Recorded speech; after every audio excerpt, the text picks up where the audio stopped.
So, shall we start now? Yes, ma'am. Yes, ma'am. Okay. Okay, dear participants, good afternoon to all of you.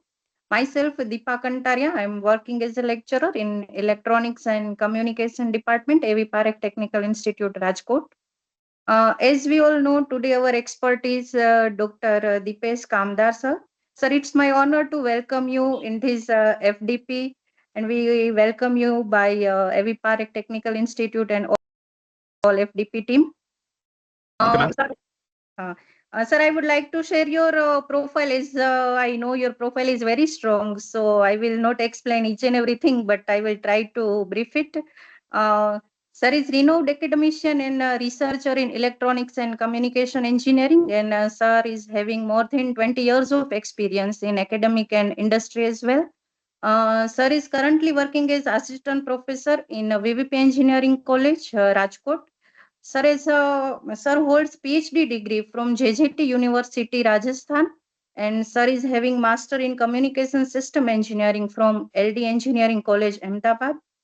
Sir has guided multiple PhD scholars, published many papers and field patents as well in advanced technology like AI-driven cancer detection.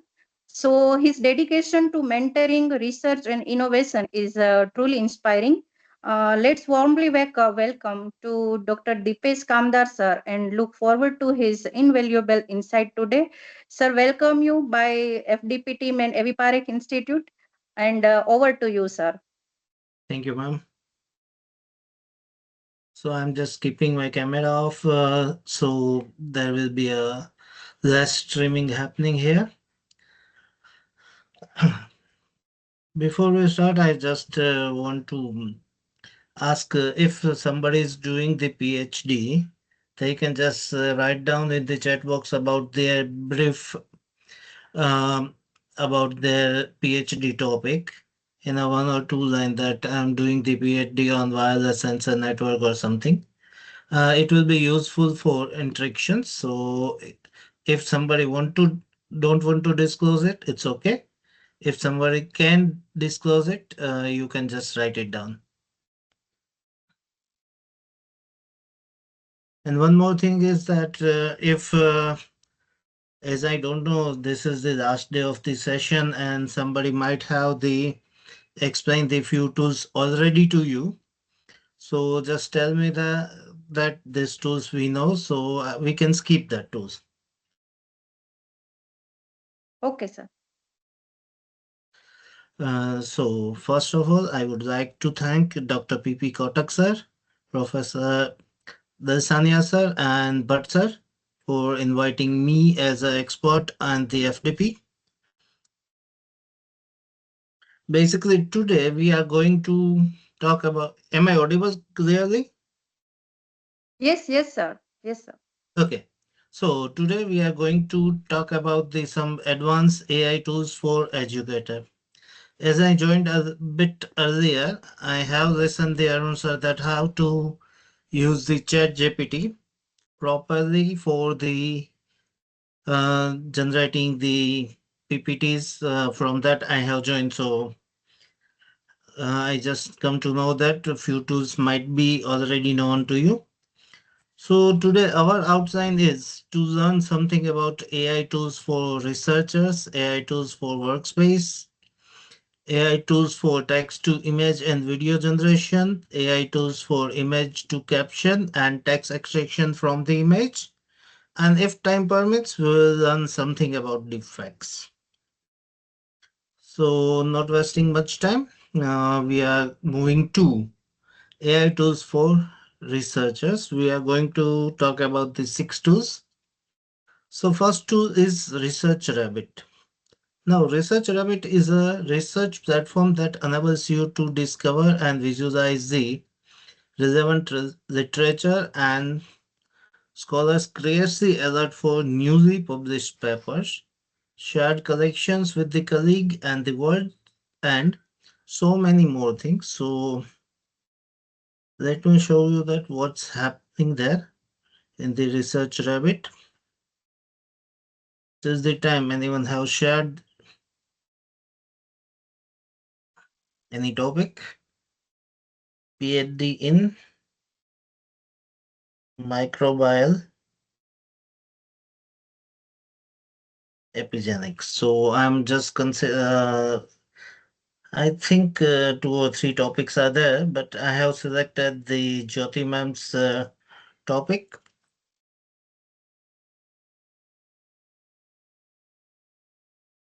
So this is a research rabbit where you just need to create your own login.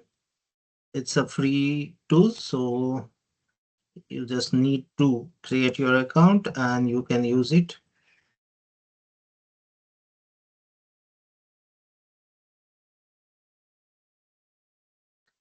Uh, Now let's go to the new collection and gives the name Jyoti ma'am here. So I have created this. Now I'm writing her topic that's here and search out for the some papers on the. Now I will select all the research topics area here. So synthetic materials, let's add it. And there is as a driver of adaptations and the derivative chemooperative and few papers. I am adding it randomly. You have to select it wisely. Now, as these papers are added, mm,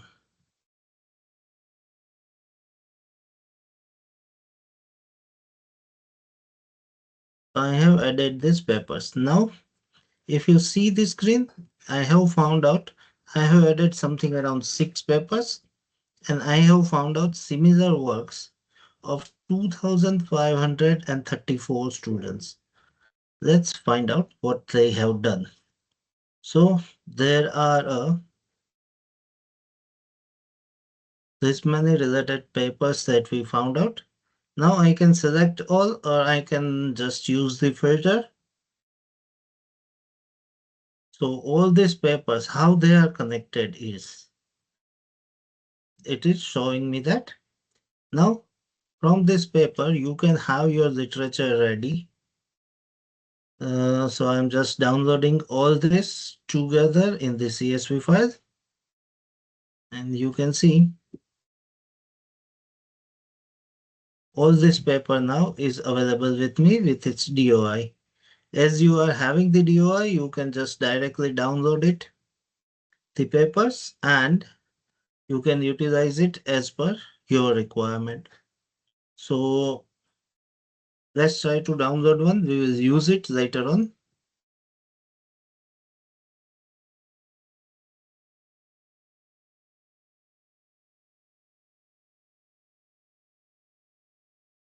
I think this DOI is not incorrect, so not able to get it. I'm taking one random another paper.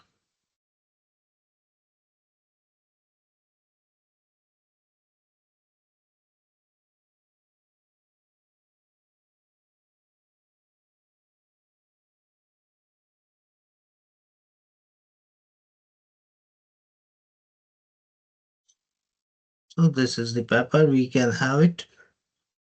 Or you can directly download it from this selected paper. We can have the PDF version here. So I have downloaded this paper from Research Rabbit itself.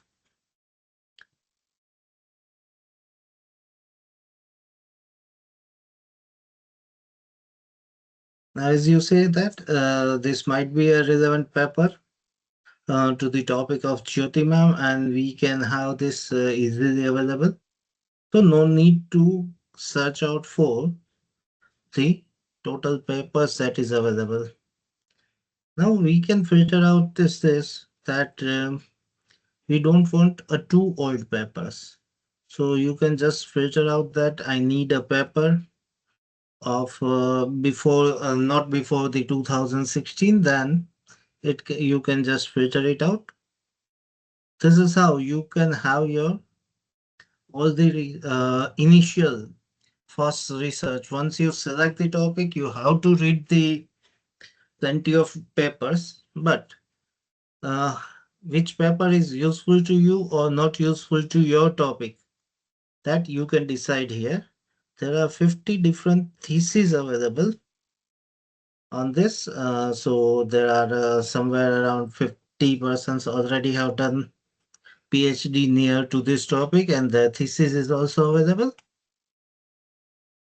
So if we want, we can just go through the thesis also. We can go with earlier works and the later works also with reference to the selected paper. So we can have that. So in short, this research rabbit will help you to have the help you to generate the literature survey.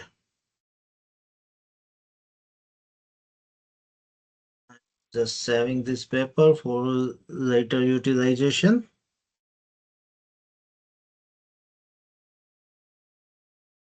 Keeping the Jyoti ma'am's name here. So this is my this is how your research rabbit will help you to understand that how you can just download all the papers. Now this is something similar but a bit different. That is connected paper.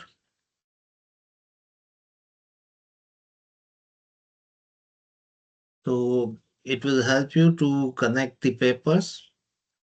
I'm keeping, let's say, build a graph. So I have just given the on topic one DOI, and from that DOI it grab the paper and all the information it is getting. And these are the connected graph. Connected graphs are generating by considering the reference that used in the paper. So now by checking the papers and its abstract, you can add it to your work. You can just have the list view also. The limitations here is the downloaded version will not be in the Excel or CSV form. Otherwise, connected papers will gives you a very good information about the papers, how they are connected. If you take a one particular paper, it has the 5 references. You can just find it out all the 5 papers, and from their references, another papers are found out.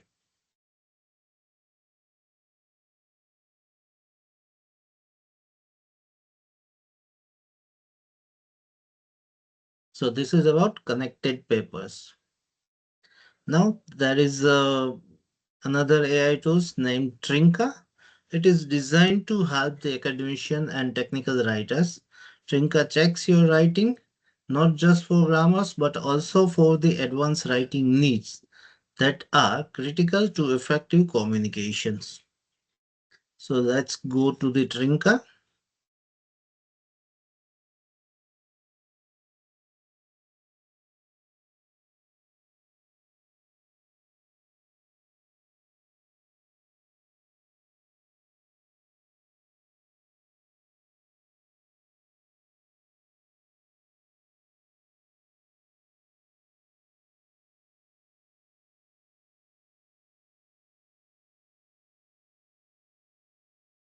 You can upload your documentation papers directly here. So let me ask something to ChatGPT that uh, write a short note on Narendra Modi sir in 500 words only.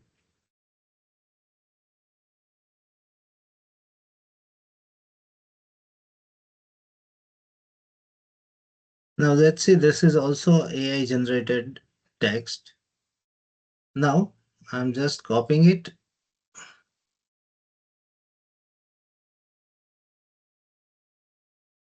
and into the Trinka. This is my new file.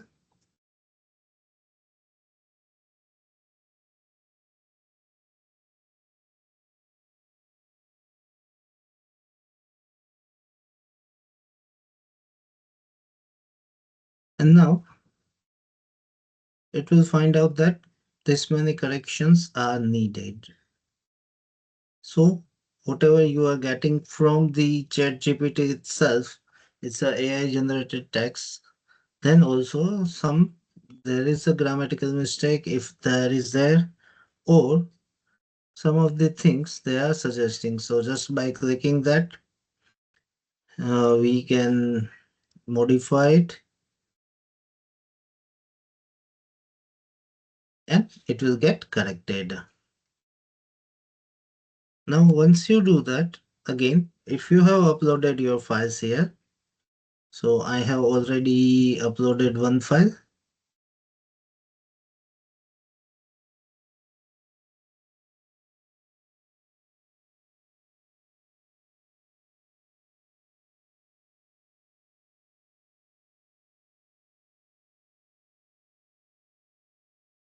There is another tab, then the grammar is that paraphrase. Here it will check out the all the paragraphs, then consistency, or whatever you have written. If you are writing your articles, then articles need to be consistent. Normally, what happens specifically for engineering faculty is that they have done the research, start writing article on the Monday, then there is a less time, then he will write something on the Wednesday, then Thursday. Within a 15-20 days, he is able to write. Then consistency are missing. So if the consistency are missing, then Trinka will help you to make your data consistent. Sometimes what happens that you are giving some references in some specific, not in some specific format, then another day you are giving on the different way. Then it will modify it, writing the date like September 17, 1950. Then in the another space you are writing is a 15 September 1951 or something. Then it will be not a consistent. All these things will be corrected and consistency is generated. There are the reports that you can just check out the citation, whether it is given it properly or not. So checking out for a citation, now we need to upload the file here. So I'm just uploading the same file.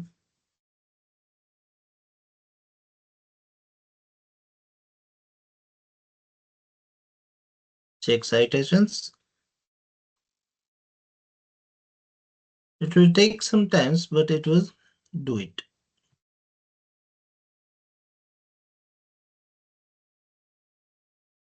Now,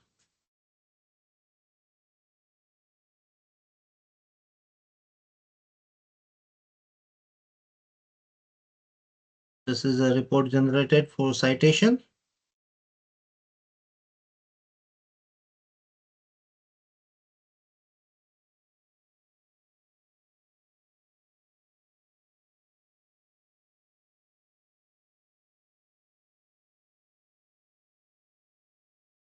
It will help you to not to miss out any citation, and hence you can just use the credits to those who have done the research before you.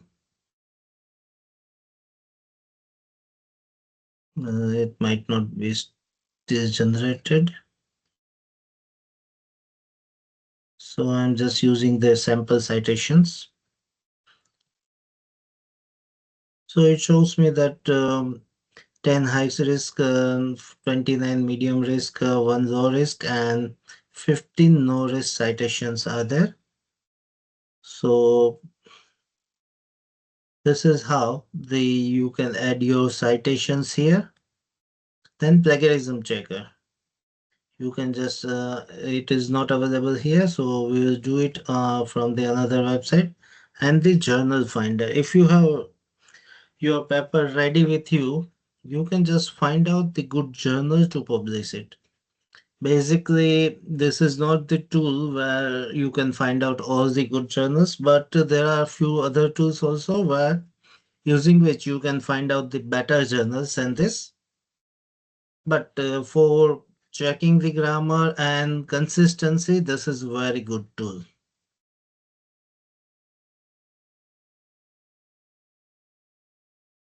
So this is all about the Trinka. Let's move to the next tool. That's OpenRead. OpenRead can summarize the articles, chats with them, and create the graphs of related literature.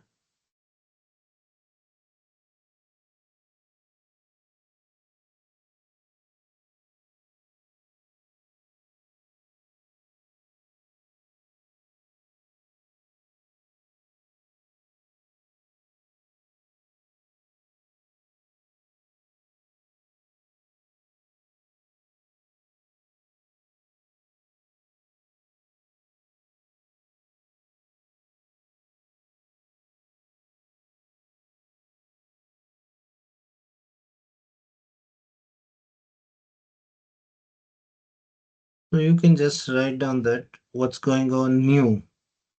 So let's say, what are the new AI tools? Let's find it out.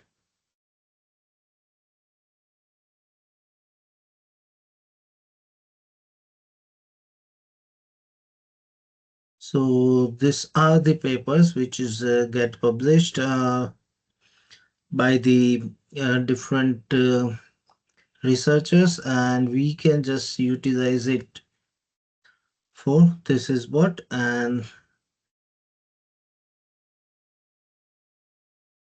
you can utilize this basic information of OpenRead.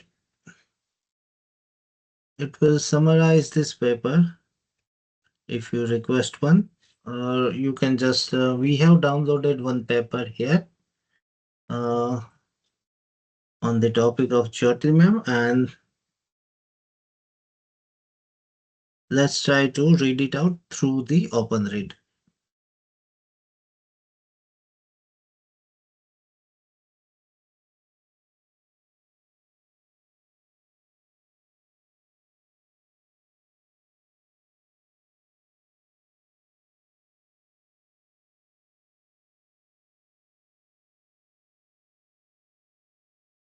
I think something went wrong. So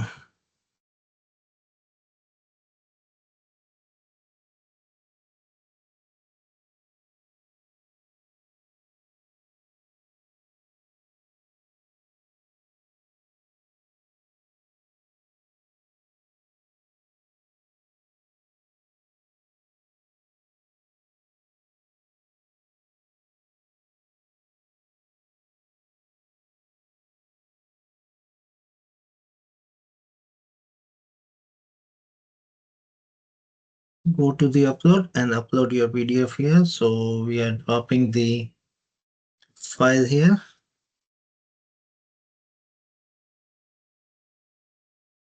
And now for the selected paper, the literature review is ready with you. You can just modify it as per your requirement. The intent style, microbiome, and something that's paper is published by Marian, and there is a summary generated directly. So this is how you can just have created your literature review. You, if you have the 50 papers, all 50 papers you can upload one by one, and you can have the information. Just this is a basic. You can just go with the related paper graphs, and you will find out all this graph. By clicking on the graph, you can just go to that particular graph and check it out. Pepper Express will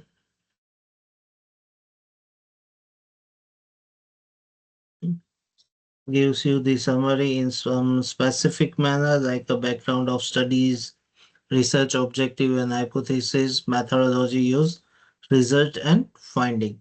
So what they have done in the paper, it will help you to understand here.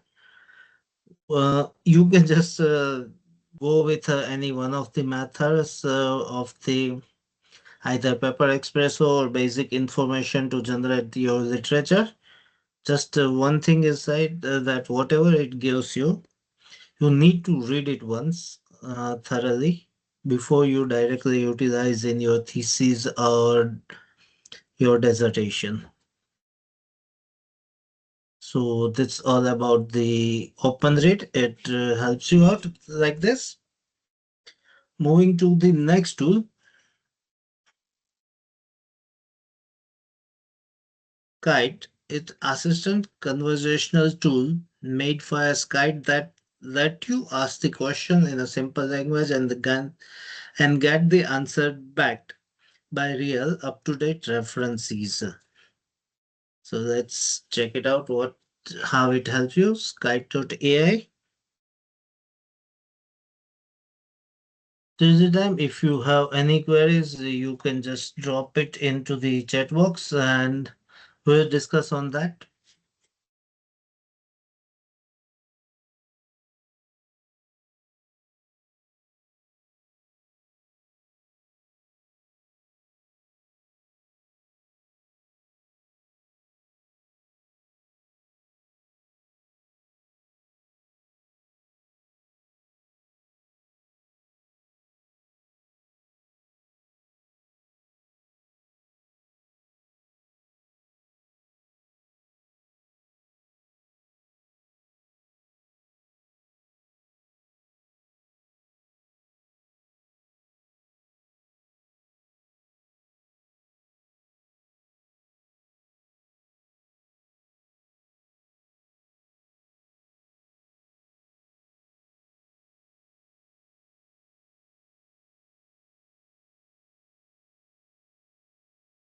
So now let's ask some questions that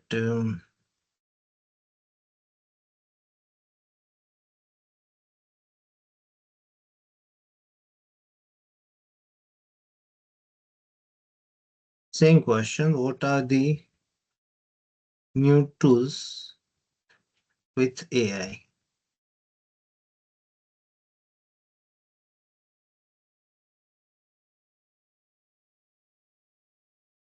I think it's as it is a paid version, we cannot utilize it more than 7 days. So my trial is over. But you can use the different ID over there to use it. It's again a very good tool. It gives you the good references once you ask the questions. Then there is another tool that is Scriber.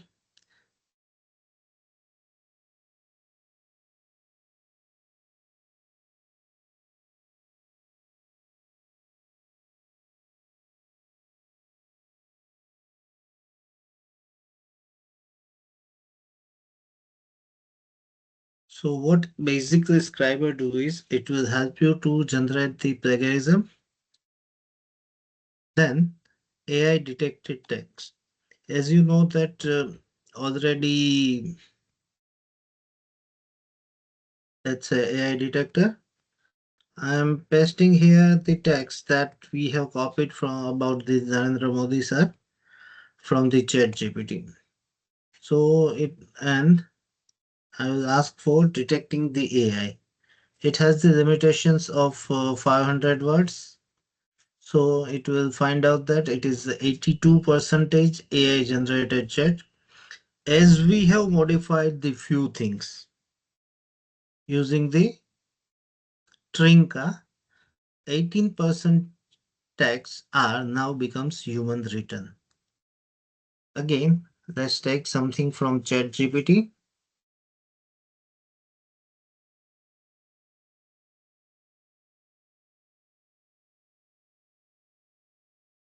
Right? Short note on Narendra Modi.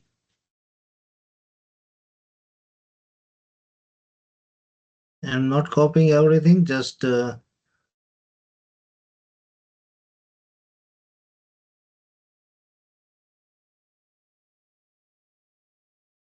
everything. And let's go with AI detector. I have pasted the new text and ask the see. Now it is 100% AI generated text. So once you use the open reader or anything to generate your literature review, you have to go to the Drinka, then modify the content as per grammar checking and everything. And then you can come here to check out because all the plagiarism checker will also check the AI generation. And nowadays, AI generated papers are rejected directly from the scopers. So, in order to ensure that your content which have you where you use the AI will not detected once you go with a Trinka and Grammarly, then it will be easier for you to ensure that there will be no plagiarisms will come, especially in the literature you there will be definitely a plagiarism because we are telling that this is the research have been made by so and we are just showing it. But AI generated text paper will be rejected from your thesis, dissertations, or even papers. But by doing this, we can just eliminate that portion. Then there are another tools that's human proofreading, AI proofreading, grammar checker is also there. Then again here we have the citation generation. So we can generate the citation also. We can go with AI writing, prefacing tools, grammar checker, summarizations, AI detectors, and AI proofreader. This site will be definitely help you. I'm just we are using for AI detector and plagiarism checker itself. But other tools are also good. Specifically, citation generation is also a good one. You can select the particular kind of journals or particular type of citations here that I want IEEE format of citations or AMA format of citations.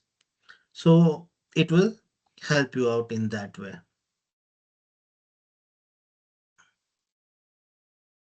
I think this is clear as nobody is asking anything.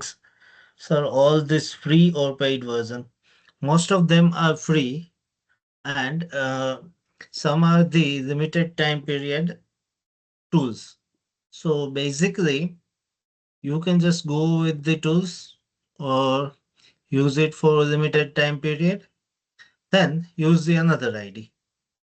You can create as many email ID you want through the Gmail and use the different ID if you don't want to paid. Otherwise, paid services are much better.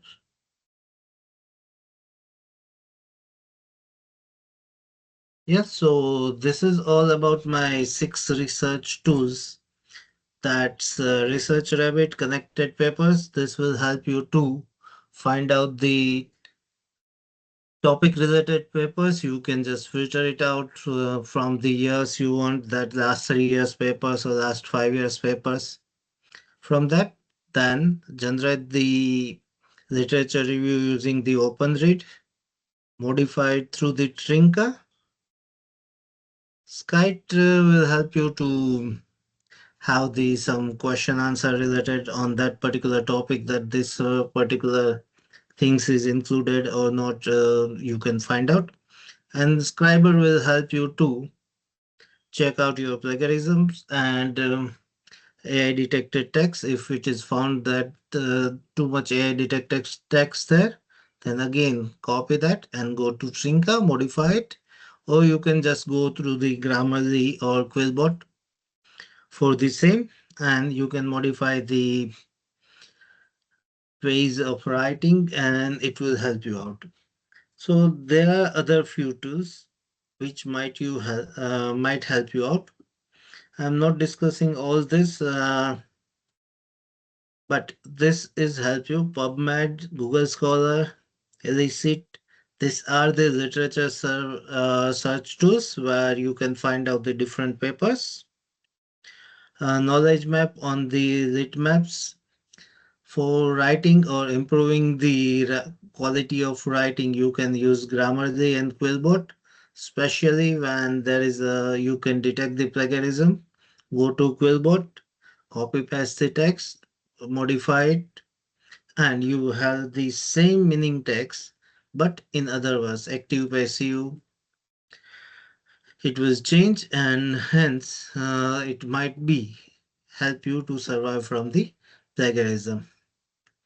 Then citation you can generate with Chatro also, Mendeley, EndNotes. These are the specific tool for citation generation. And these are not the limited to this only. There are plenty of other tools are also present which help you. But we are using the few of them, so I'm just sharing the details of the same. Yes, now any question regarding the research tool? I think no. So let's move to the our next topic. That is So AI sorry tools to for. disturb you, sir. No, Hello. please continue. Yes, ma'am. So one question is that we are using, I'm having a paid version of Grammarly. So what is the difference between a Trinka and Grammarly? Which is the better one?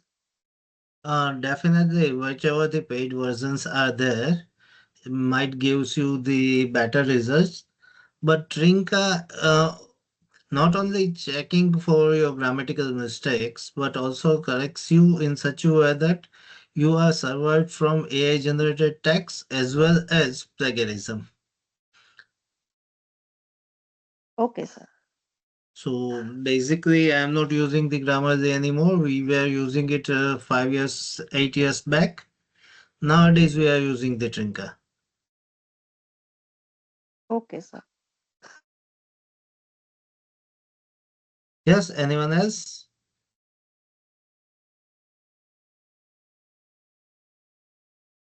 Okay, so let's go with the some AI tools that will help you. Sir, one Uh, question is there from yes, ma'am. participant. Yes, ma'am. Dr. Seetal, you can unmute your mic.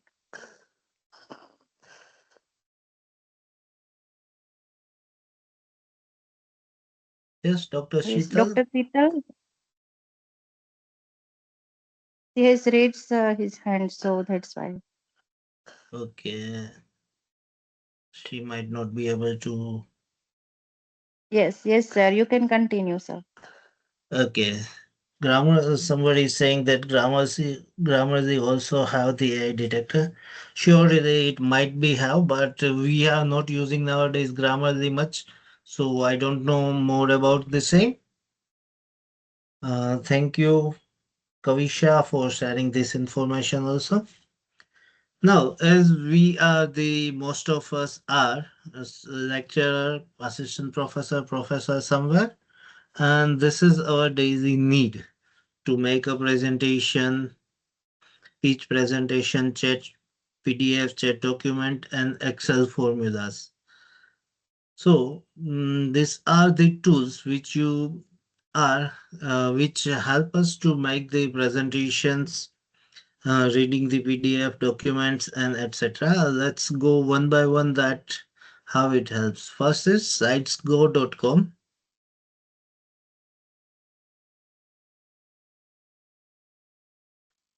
Now it's sorry, it have opened the just give me a second.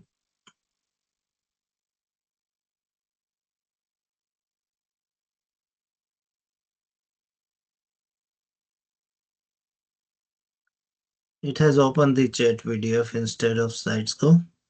So here is this Sitesgo. It's create engines to presentation. Might be the sir have given the better side which help you to generate the PPT, but this is also a very good side.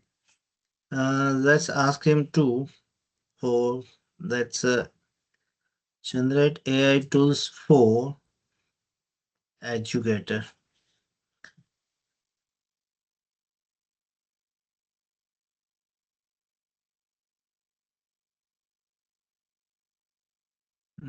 It might have the number of slides limited. You can select your theme. Sorry.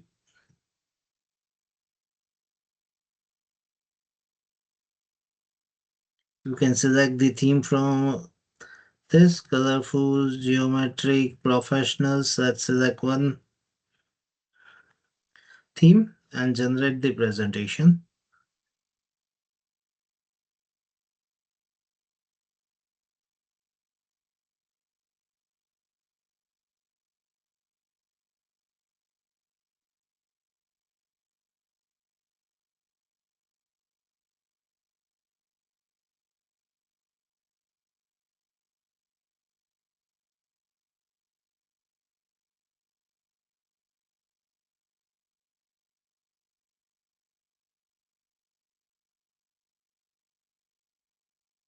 It might be some network speed issue is there, so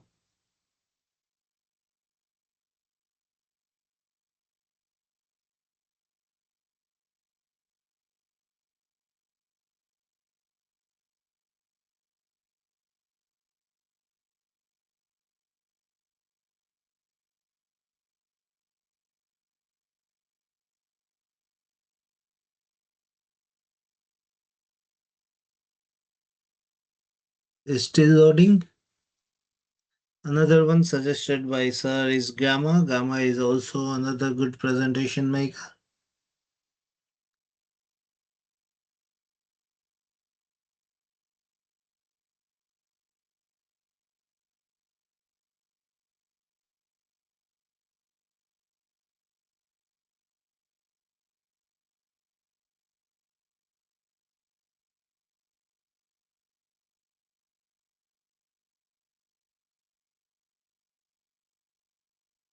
It takes some 3 to 5 minutes time to generate this presentation.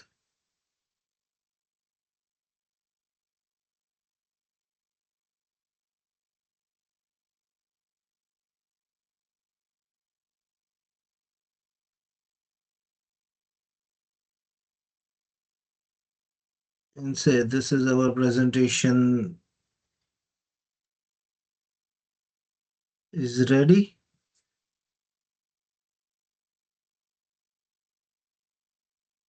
So we can utilize this. We can download the presentation also, but restricted to PDF form or JPG form also only. If you want PPT format, then it is available with a paid version also. That's why Gamma is better. But the content here that is more useful sometimes. So this is a one tool. Then there is a presentation.ai. It is also a restricted one. You cannot download this PPT, but you can share it in the live classes also, and it has the presentation mode enabled for sharing it.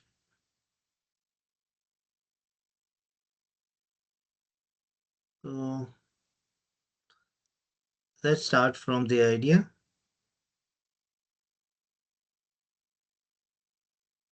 that AI tools for educator. Here we can just upload our documents. If you are having a research paper with you or you have some material with you, which content you want to add-ons into the your presentation, then you can upload the paper. Then website URL, you can just directly give the any website URL if you have the content over the website, and then you can submit it it will generate the maximum 15 slides.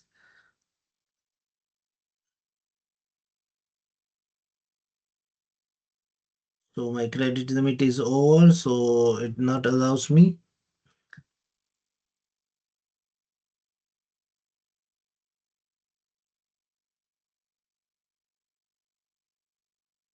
So I will use my another account here.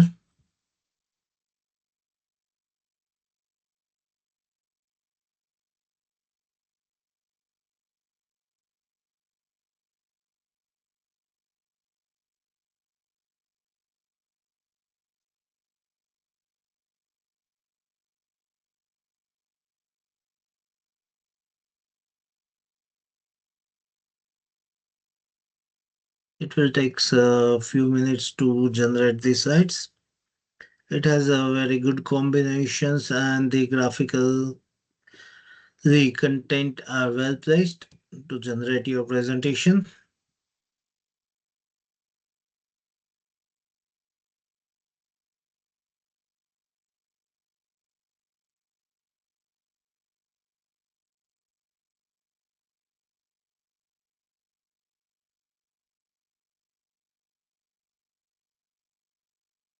It will take few minutes more to create the themes and content writing.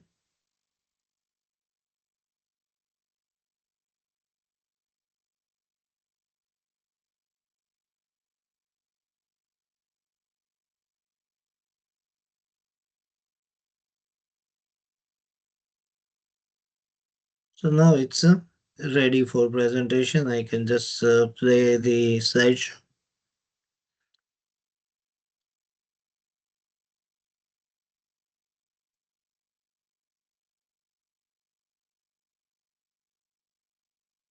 And we can utilize it in while giving the online session. The limitations or restriction is there that we cannot download this or without the paid version.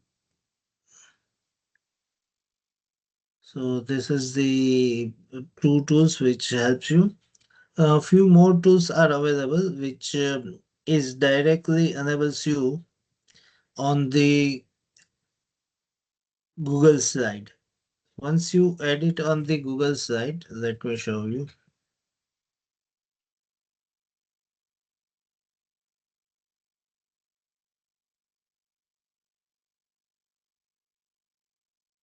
Here are the few extensions are there.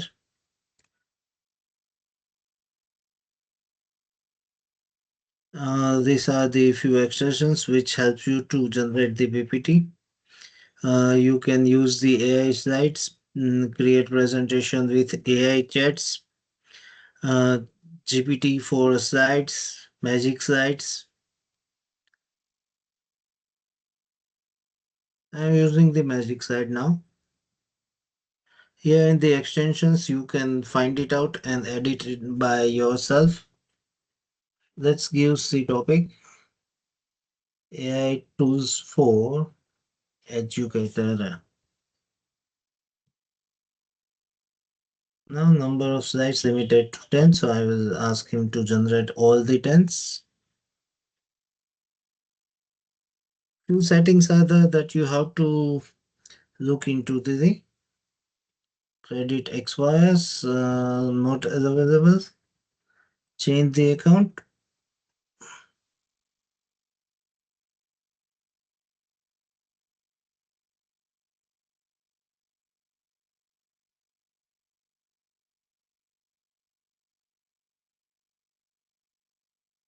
So not allowing at this time, but extensions here are you can find out the add-ons, find out your relative add-ons and add here. It will also help you to generate the presentation directly.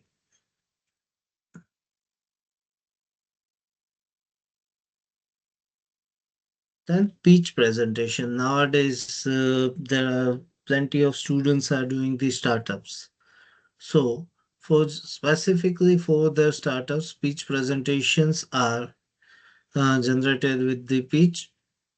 and it will put your idea into the business format.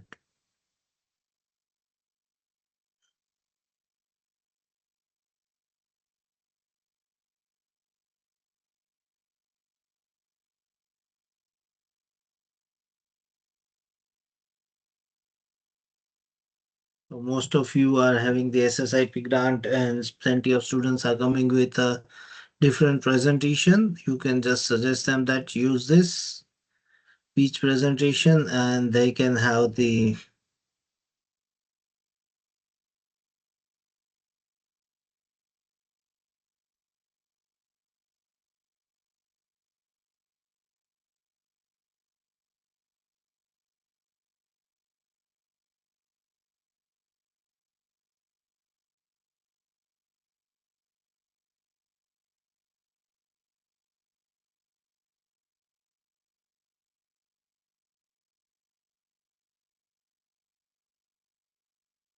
now start new presentation.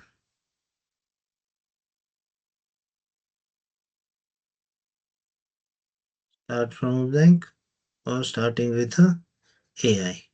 Unfortunately, I have clicked start from the blank. Let's go with start with AI. So let's ask him that I want to start, or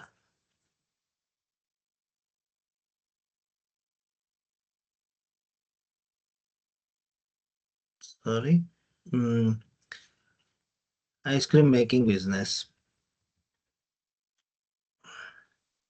Start generating.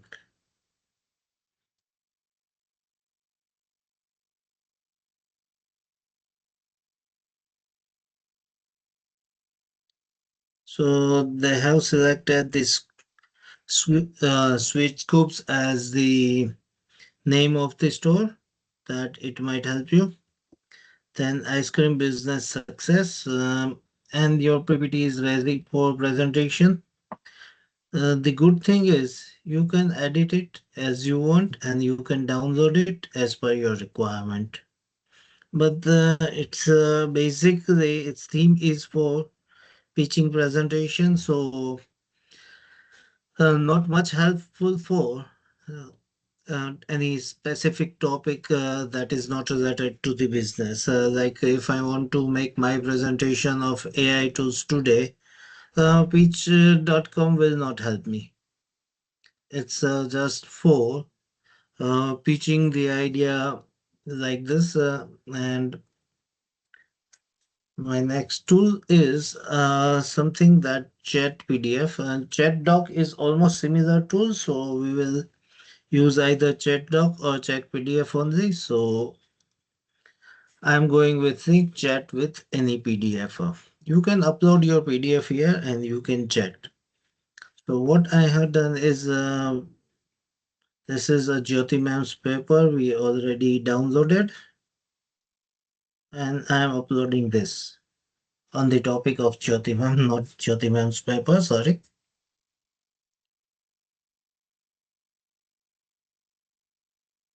Now it has analyzed this paper, and you can ask the any questions. Like some of the questions that also they suggested, what is the role of, or how does the intestinal microbiome influence the risk of breast cancer in the woman? So let's ask is,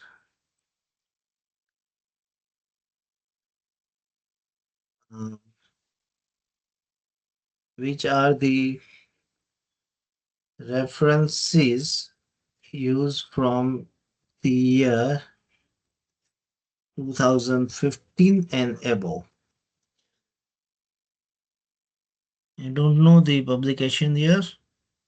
I think it's 16. So these are the reference the in the paper, which is from, they're having 102 references. Out of these papers are having a 2014-15 publications. This might be a 14 but published later on in the 15. This is here the submission date. So this chat PDF needs still some improvement. Sometimes it is not able to ask the questions answer perfectly, but it is very good too if you have the book. Let me upload the another book.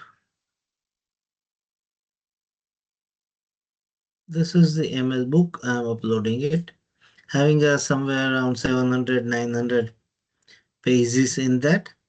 Now we don't have the enough time to read it. So once the book is getting uploaded, no, book size is 18 MB. It is not allowed it to upload me.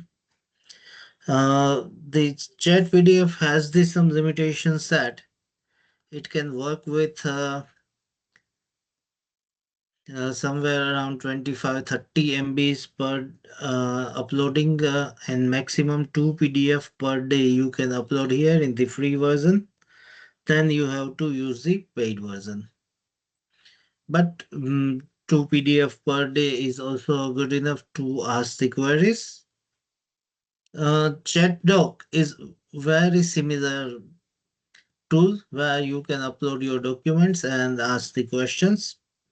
Then there is another tools that help you into the specifically Excel.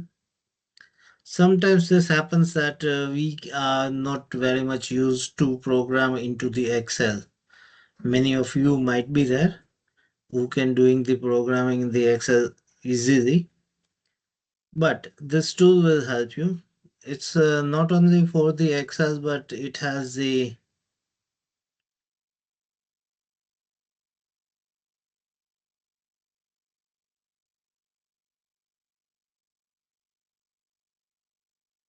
just give me a second.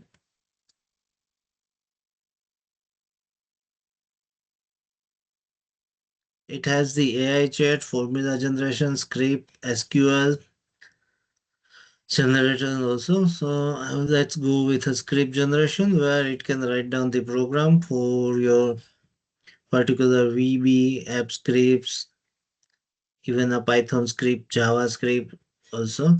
So I'm just asking for a Python script that this is whatever the script they generate, that's for Excel only. So let's assume that I have the Excel having lots of data and I want to find out the mean of the data from some specific range while not considering the negative number or a number below 35. So I have to just write down that what I want. So I want to average from cell number A10 to C45. This is the Excel cell numbers. While considering the while let's say not considering the numbers below 10. So for that Python script, it will generate a Python script which will find out this.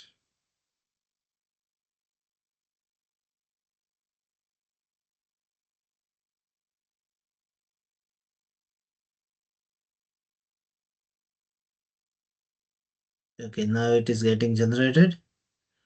So this is the script which will do the task. You just have to write down your file path here. You can copy this code to Python, modify the file name and sheet name, that worksheet name that's your Excel has, and then it will do your calculations. And even if you can just ask him that write down the result on the particular cell, then also it will write down. This is not just for Python script, it may be Visual Basics, app scripts like Java or basic scripts, you can also use it. But this will read the Excel do the process as you said, and it will generate the result. So sometimes when you want some code to be executed in some particular language and you are not aware about the language, then this site will help you. So this is all about. There are plenty of other sites also for dealing with documents, Excels, PDF, and PPTs. But these are the which we are using normally, and that's why I'm sharing here with you. But it is not limited to this only. Now, any questions regarding the same, you can ask, or we'll move to next session.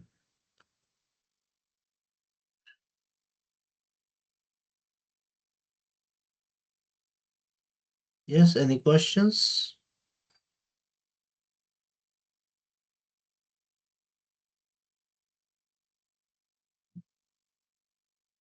I think I tried many AI PPT content convert, but unable to download the PPT at the end.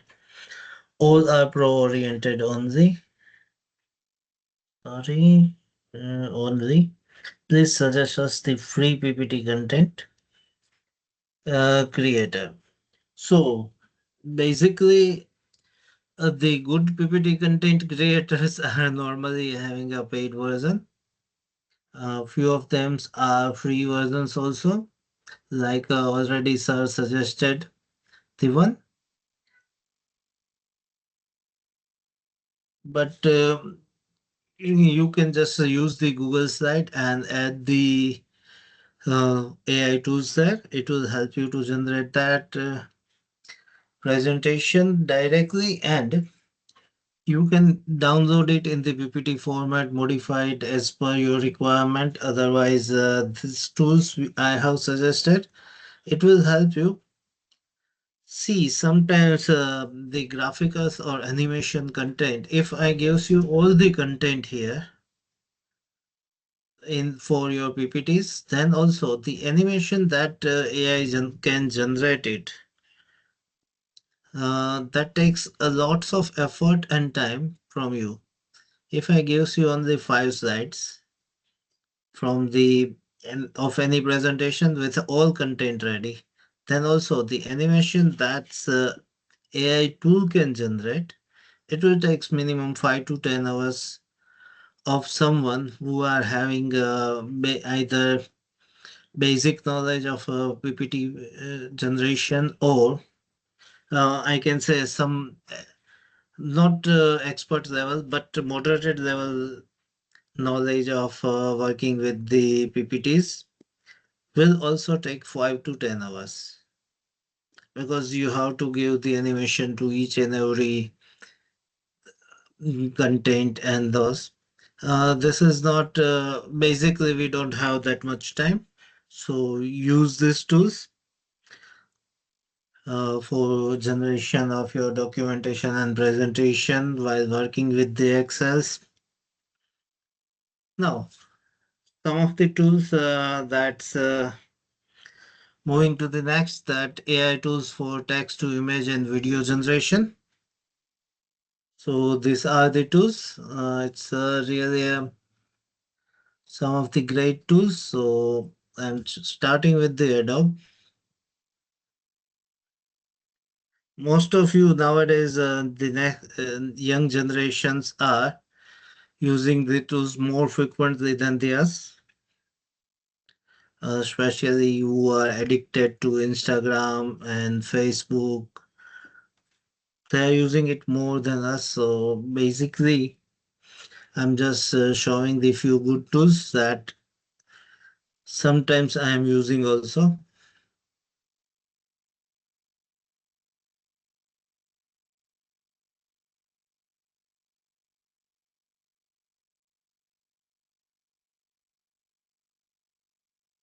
That's a robo with, as tomorrow is Republic Day. Let's make a robot with an Indian flag on moon.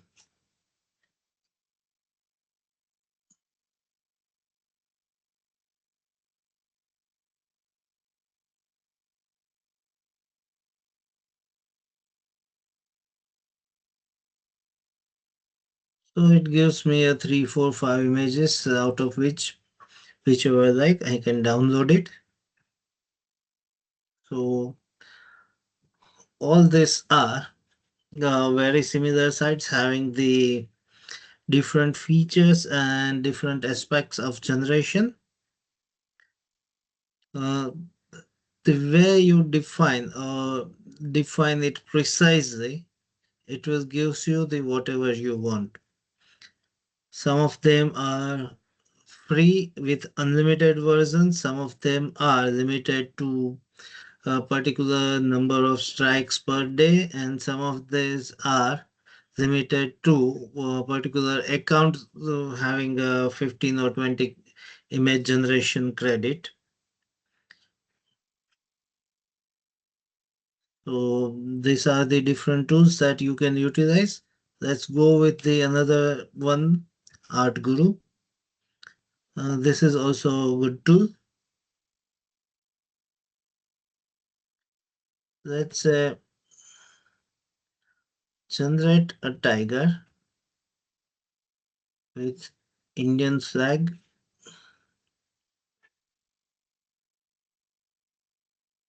in forest. I'm just typing it randomly. So you can ask some particular things that I want to generate this, and we can just check it out that how it is get generated. So it have generated the tiger with an Indian flag in the background in the forest. The good thing is you can download it and utilize it. There is only thing that is watermark. You cannot remove the watermark without paying it. So it has these limitations here. It also generates the videos, but in the beta version, very uh, I think 5-second video is getting generated, and we are having some free tools also to generate the. These are the tools for text to image generation and moving to text to video generation. So this is a deep AI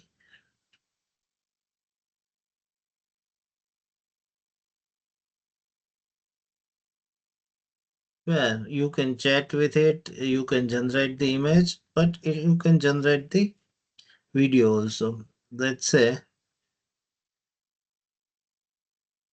dancing robot with Indian flag in hand and asking to generate the video.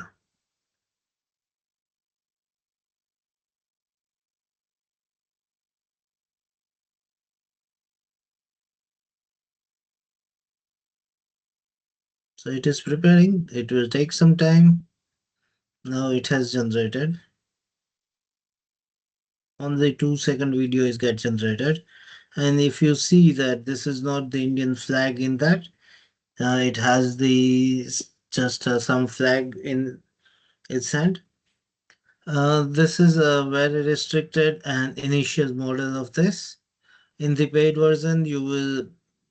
I don't think so that still it is generated. It's a kind of minor animated video it generates. Then we are having free pics.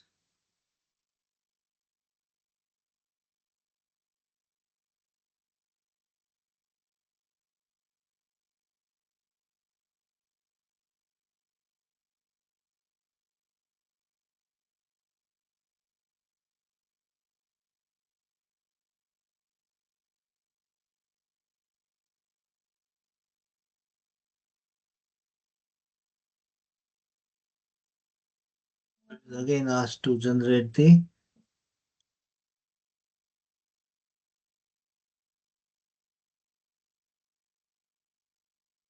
AI generated video. Generate AI video. I think it might not work.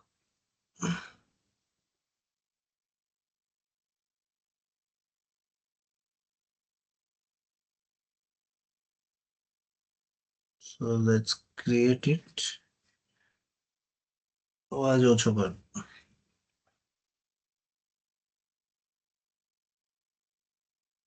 So you can write down here that dancing robo with Indian flag, 4.5 seconds video, and it will try to generate it for you.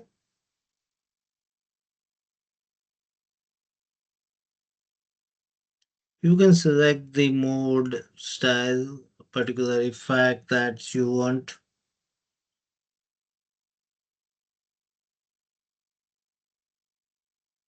And this is the image I have selected.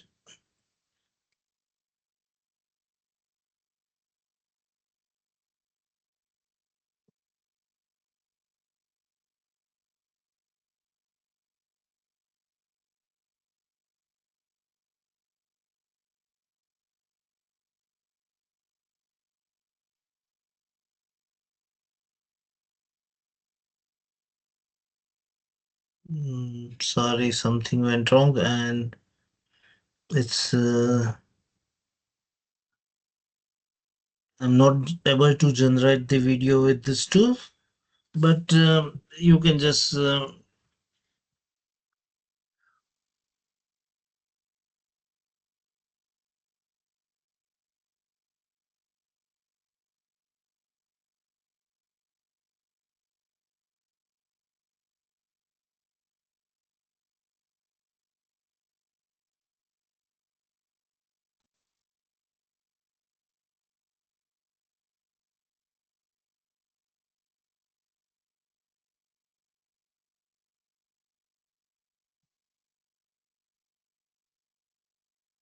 okay, it might have the credit over, so I'm not able to generate here, but you can generate the few 5 seconds video here.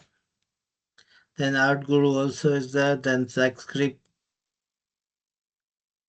also generates the video for you.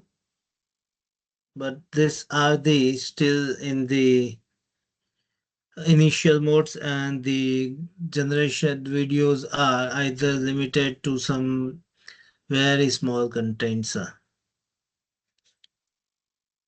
So that's it about the image and text generation from the video. Now, some tools. When you are uploading, sometimes the images on the FB or Insta, it's very boring to write down the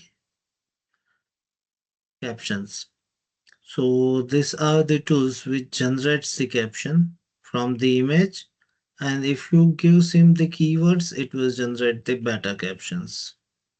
So I'm just randomly clicking the one and uploading some photo. Let's say I'm uploading the Virat Kohli's photo.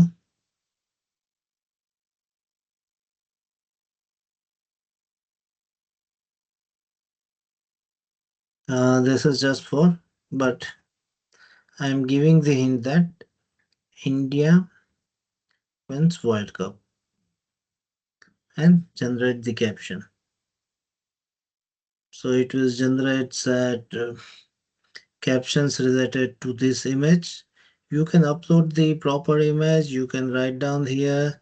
You can just write down that whether you want to make a jokes or alternate text, accurate, some funny moment, happy moment, serious moment, some sad moment, some romantic moment, and so you can just select the mode, write down some additional information that you want, and it will generate a captions for you.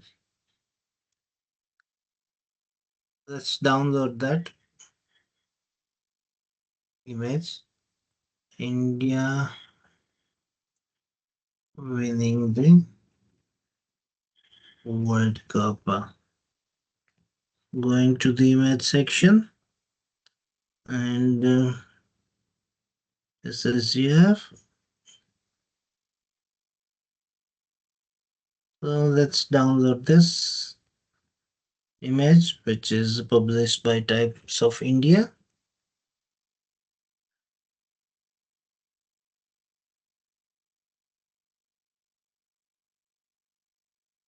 and upload it. Now I'm happy about it, so keeping it happy. India wins the World Cup and now generate. So there are a few captions that are generated. So this is how you can generate the captions.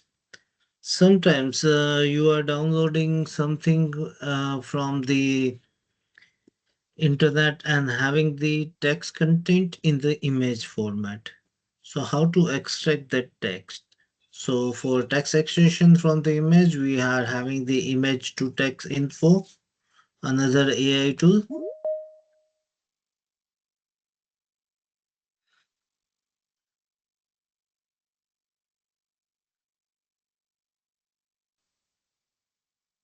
I'm uploading this picture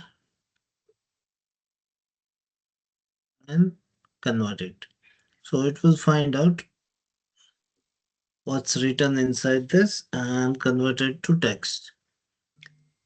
Before that, let me show you that what I have uploaded. Sorry.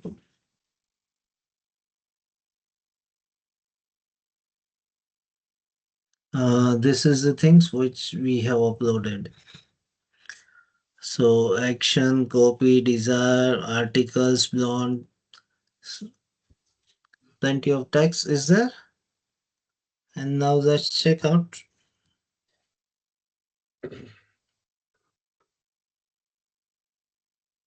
See action, copy, benefit of desire, clear contents, scale by, engage, ideas, all are extracted. Sometimes it is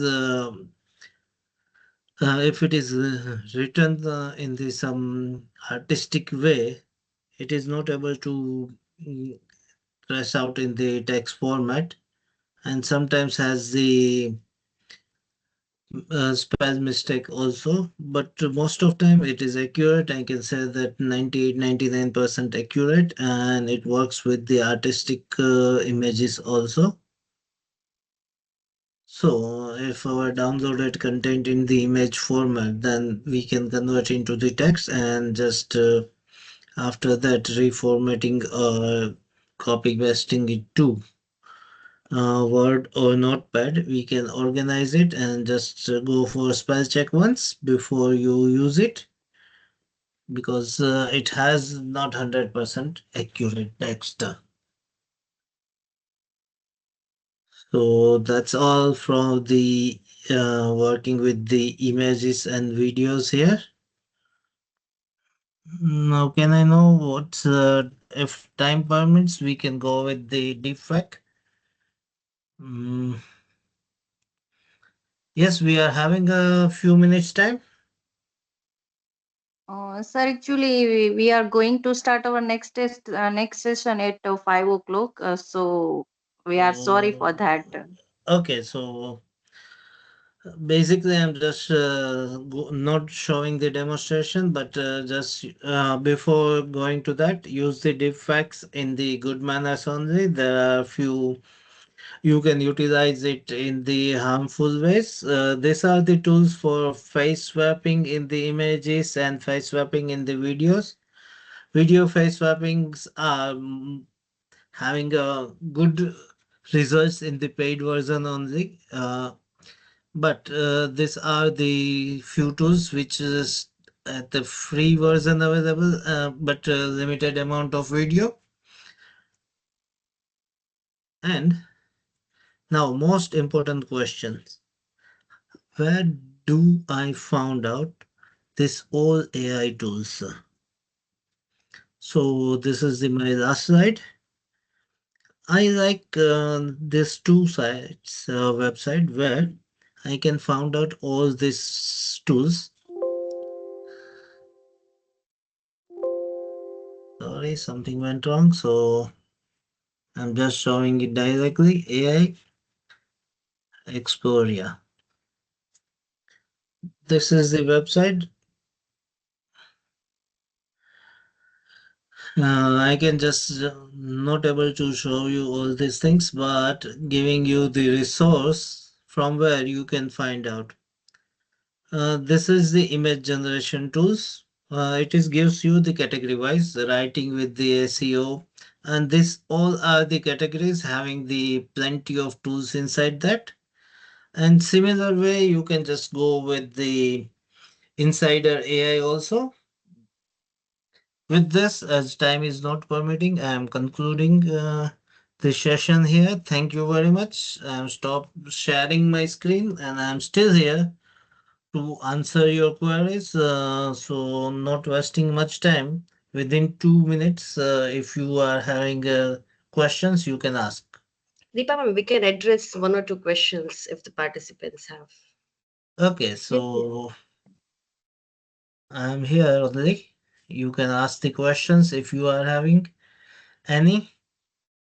The PPT I will share with the Bhatt sir and he might be mailed you all the participants. The one question is there, can you please guide on any tool for mind map generator or creating flow charts or diagrams for thesis or research paper? See, flowchart and diagram generator, I'm not used to it, but you can just go to the AI Explorer. It has the one category that's flowchart, and from that you can use any of the tools. I have given you the main resource from where you can just find out the particular tools that help you to your work easy. Creating graphical abstract tools. So I'm not able to understand that what is graphical abstract tools. Uh, who is DB? Sorry, Dr. Bhuneshwari ji.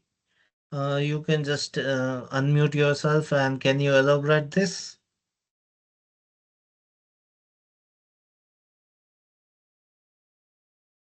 Okay. Tools to create the picture. There are plenty of tools to create the pictures. I'm sharing my PPT.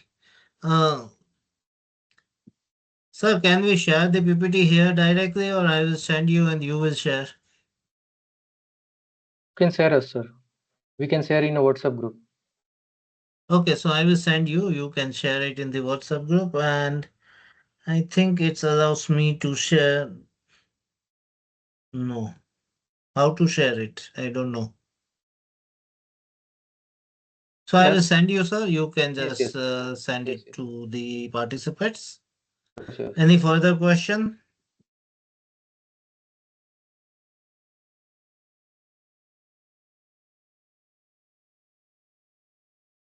So by this, I would like to conclude my session here. Again, I would like to thank all the AVPT staff who are working behind this FTP, especially Kotak sir, Bhatt sir, and Palsania sir for giving me chance to present some of the AI tools in front of you all. Thank you very much. Thank you, sir. We have enjoyed your session. Sir has informed about many tools of AI.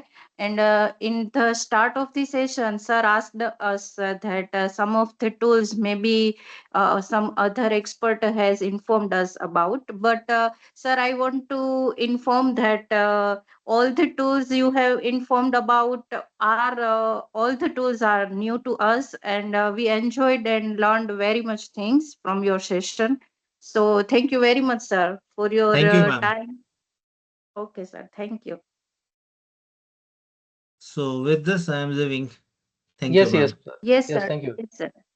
Thank you. Our next session is in lineup. We can start after the 2 minutes. Kavita ma'am. Kiran sir is already there.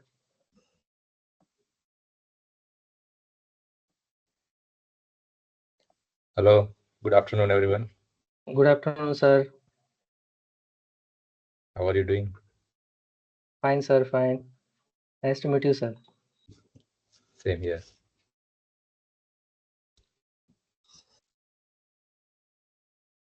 Hello, Kavita. How are you?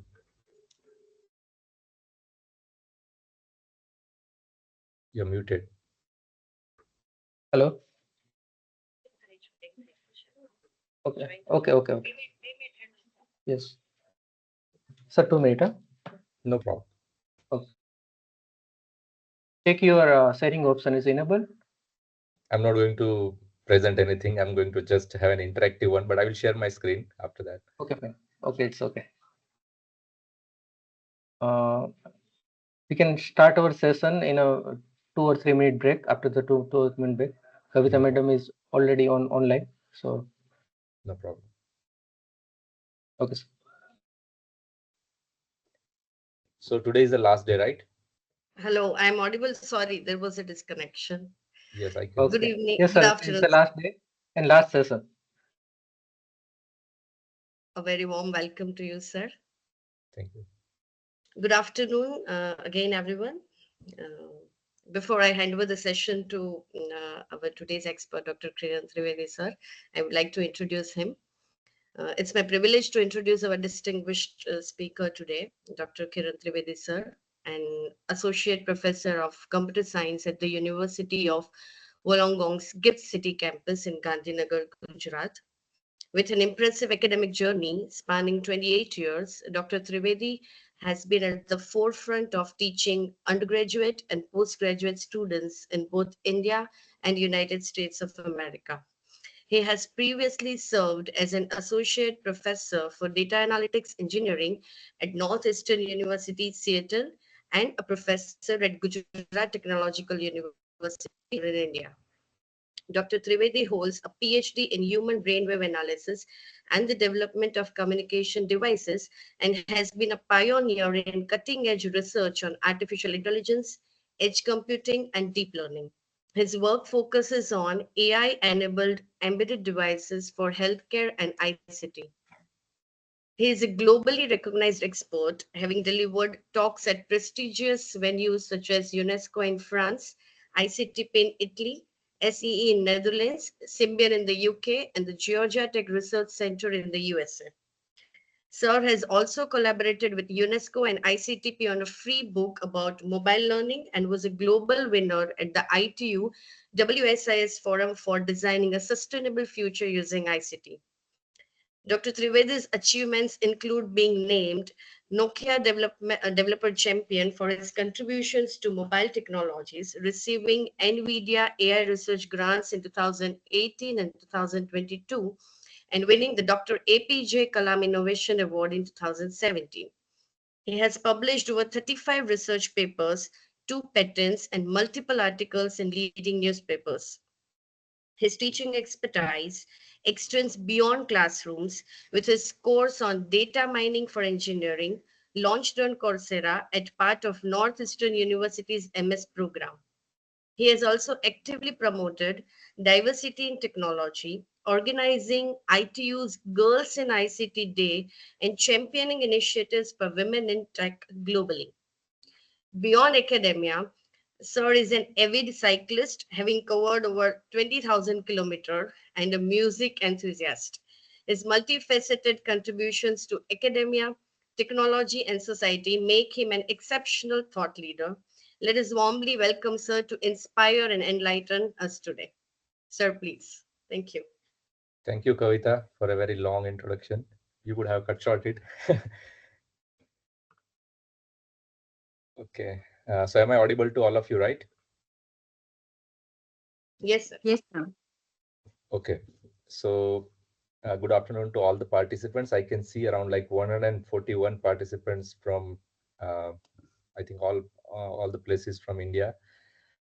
First of all, when I look at the schedule, I thought that everything is covered. Now nothing is left on my part. So it becomes very difficult when you have the last hour of the a kind of a week-long session, a week-long program, and then somebody is speaking at the last hour. Mostly, most of you must have been tired and just waiting for the uh, ending ceremony. But anyway, what my plan today is that as the title says, that how we can use generative AI for a companion for our research. So first of all, I would like to make it a little bit interactive in a way that I don't know the system what you're following in terms of this, whether you are allowing the participants to speak or all are muted altogether. But anyway, we will have some sort of interaction from some of the participant in a way that like um, at what degree of kind of a, you consider that the generative AI is like kind of an ethical use of generative AI, or how we are accepting the use of generative AI in our day-to-day life. See, everybody is using generative AI related tools, that is for sure. um, what I observed in case of my university right now in the Australian campus, as previously when I worked in US, all the staff members, all the faculty members were encouraged to use the generative AI tools as an aid. Even the students were given an access to ChatGPT and everything. Even during the exams also, they can have some sort of access to that, but not all together. So how we take it here in India in a way like, see, whenever we receive an email from a student or when we receive a message, we definitely can identify that, okay, this has been written by GPT, or maybe it has been rephrased or rewritten by the GPT. That's fine. There is no problem on that. But what I personally consider is that when we use any generative AI tools, first of all, a kind of a citation is important, or maybe there should be a fair use of the generative AI tool. So first thing is that um, what I tell my student in terms of when I guide them in or encouraging them to use ChatGPT or any other tools available on the internet is that try to learn from it. So definitely when you have a question, when you don't understand anything, you need more clarity, you can definitely go to that. So it is one way, it is similar to an advanced Google search where you can find out lots of information. But sometimes if you need something to have some sort of clarity on a topic, then definitely there are 2 3 different ways. Either go to Google search, look at the search results and find out some website which you like most, like some of the articles which has been explained on, say, Medium, or maybe somewhere on Analytics Vidya or something like that. You visit them, read them. Now the question is that if someone gives you a kind of an curated list of all these articles and give you a list, what is wrong in that? There is nothing wrong. So definitely you can use, first of all, ChatGPT for a kind of a very good intelligent advanced Google search kind of a thing. So Perplexity and this GPT and all of most of the AI generative tools help us in terms of finding the information. And while we have seen that now, because of the inclusion of RAG models into that, you are even getting the updated information from them. So what I mean to by updated information is that when the ChatGPT or the OpenAI actually created all these generative AI models, they might have harnessed all the data from the internet. And again, it is not all of them. If you look at the details of the ChatGPT models, you will come to know that it is not like it has not still covered the whole of the internet or the data available on the internet. So the question is, if we are completely relying on generative AI, it's not the complete information or extracted information we are going to get. There is lots of information which is already there on the internet, but not utilized by training data of all the GPT models. So that is the first thing. Now the question is that why they are not there, why OpenAI is not able to use them, or why Meta is not able to use them, because of there are lots of restriction in terms of copyright issue and other things. And all the information is not in the form of textual data. So all these generative AI models are basically a kind of a NLP based models where most of the textual information has been covered. But if you look at the YouTube videos or maybe Coursera videos and lots of information available on the internet, that has not been transcribed and it's not available in the form of a text data. So that is again missing in the generative AI tools, that it is not complete. So in a way, we feel that sometimes that, okay, we have the chat GPT now, everything is on there and we will be able to identify most of the things from them. So it is completely wrong. We should not completely rely on all the generative AI tools. But definitely they are smart, they are intelligent, they are very easy to use in a way that within few minutes or within few seconds you are getting lots of answers of your questions. So there is again a kind of a plus and minus side of utilizing them. Now the question is, um, I see like in the last session when Dr. Dipesh Kamdar was presenting, that there are lots of tools available and we can definitely use them. But once we visit those tools and when we look at that particular thing, it will ask you to register first. And once you register, it will give you a limited access to test that. Then again, you need to pay something to that. So almost every generative AI related AI tools are paid. So they are not free. Even if you use ChatGPT, you have limited access to that. It is not allowing you to, upload like more than 5 files in a day. It will give you that you have completed your quota for the day. So it is, everything is based on the token counts you are using. So in normal accounts, it gives you an access to a limited amount of token transaction. So now the question is that nothing is free in this world and we need to pay for that. So if we look at by and large of all these, companion for the research, first of all, it is paid. It is not free. Second thing is it helps you to harness the information in a very smartest way that is there. It provides you a nice explanation of the thing. And hallucination is the biggest problem today, that the when the GPT replies, you need to verify it again because it makes you mistakes. And I have observed that many a times it makes mistakes for even making normal mathematical calculations also. And if you look at some of the YouTube videos where chat GPT is completely failed, that there are some of the mathematical problems because some of the mathematician actually tried them on the GPT, and GPT was totally confused and there is no answer from them, or maybe whether it is trying to answer, it is completely wrong or in the wrong direction.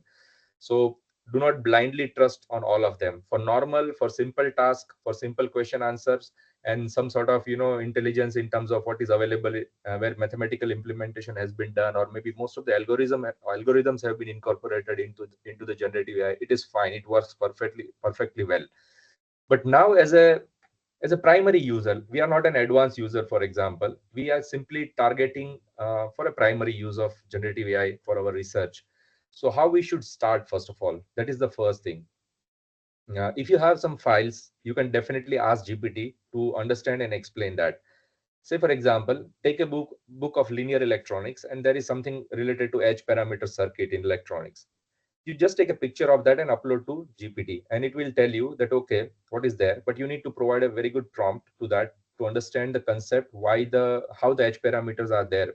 Maybe related to the circuit which you have uploaded, it will give you all the details to them.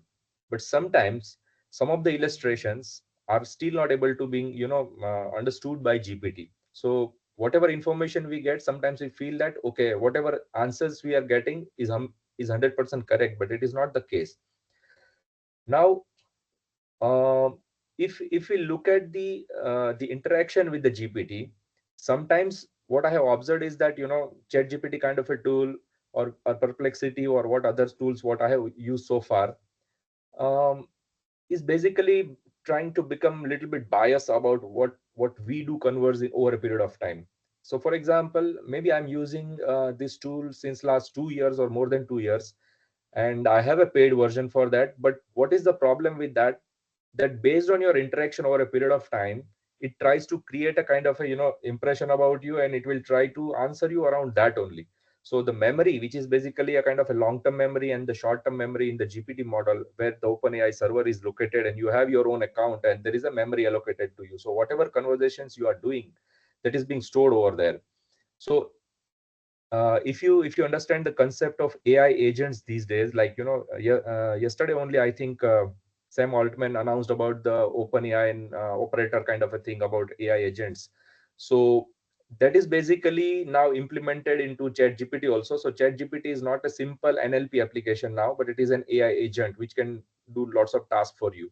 So in AI agents, if you understand the concept of short-term memory and long-term memory, it is all about like human memory, what we have short-term memory and long-term memory. Say for example, before the session, I might have kept my wallet somewhere, and if I forget that, that is basically my short-term memory. I forgot that, and maybe I know about that like just 2 minutes ago where I kept my wallet. But long-term memory is something like from childhood, we have met some people and we still remember. So chat gpt is also having the similar kind of a thing, that whenever you are doing an interaction with the chat gpt tool, it remembers everything. And just if you wish to check that, ask ChatGPT today that, do you know who am I, or what do you know about me? ChatGPT will definitely tell you based on whatever interactions you have done so far over a period of time, until and unless you have not cleared the memory of ChatGPT.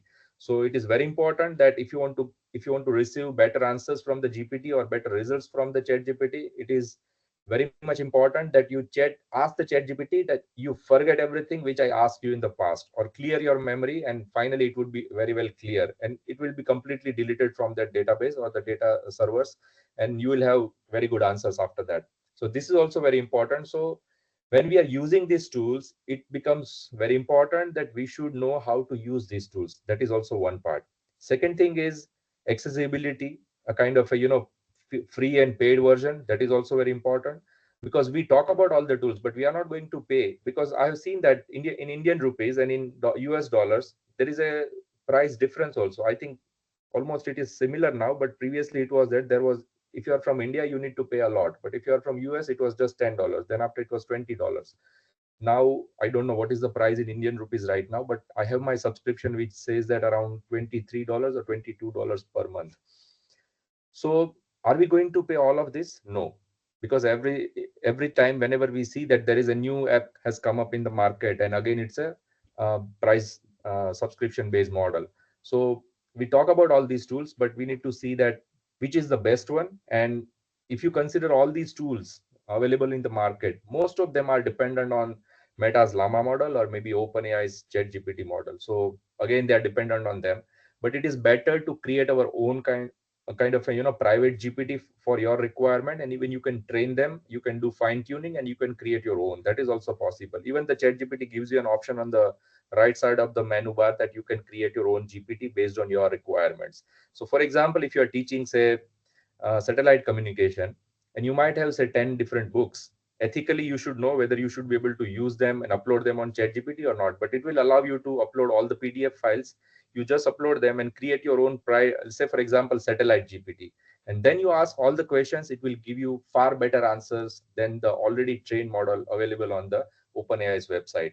So customization of all these tools are also very important. And now what I had planned for all of you is that instead of having some sort of presentation, I don't know what has been covered. Maybe some of the things would be repeated, but I want to take you to a kind of a online demonstration where I will be able to discuss something based on some sort of research case scenario and how we can proceed further, or maybe whenever we want to ask our students to use this sort of tools. This is very important that we are using this tool as an aid and as a teacher. For example, we are learning something from these tools, and once we learn, we are not going to go back to this tool. So say for example, I want to understand that I have a data set of, say, Titanic data set, and I want to analyze that. So maybe in case of data analytics, we have lots of algorithms, data mining algorithms. There are different methods.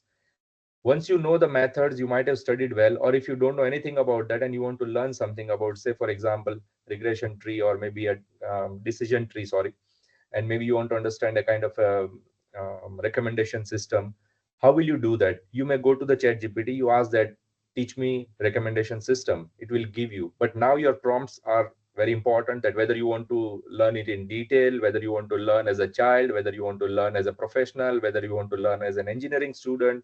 So it will give you different versions of that. Sometimes if you don't understand, ask ChatGPT that teach me like a high school student, then it will give you a very good answer for that. And even what I have observed, that sometimes if you even still don't understand anything, ask ChatGPT that give me some sort of analogy for that, and it will help you to understand that, okay, now the concept is clear. Until and unless we don't have some sort of analogy, it is still not clear. So now what I have done is I will share my screen and will show you some part of GPT.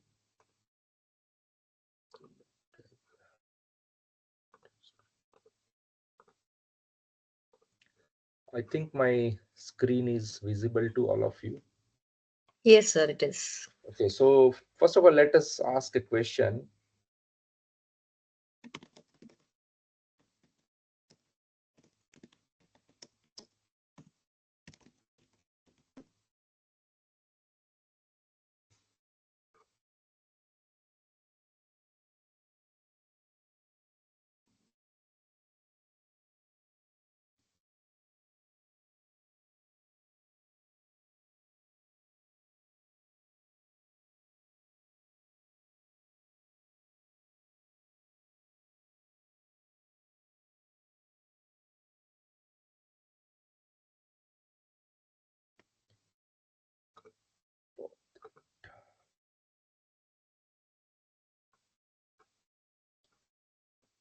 So I previously asked a question about, is it ethical to use ChatGPT to write a research paper?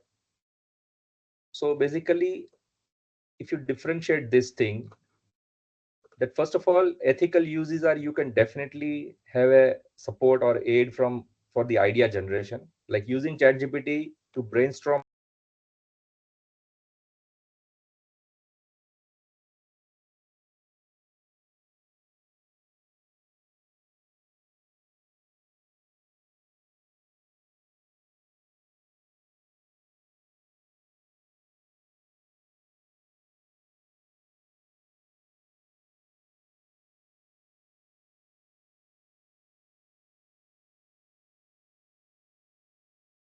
Sir, your audio is off, I think. 1 second.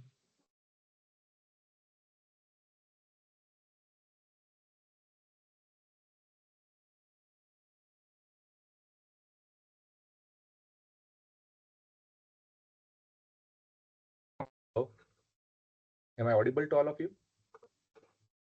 Yes, sir. Is there some technical Yes. glitch?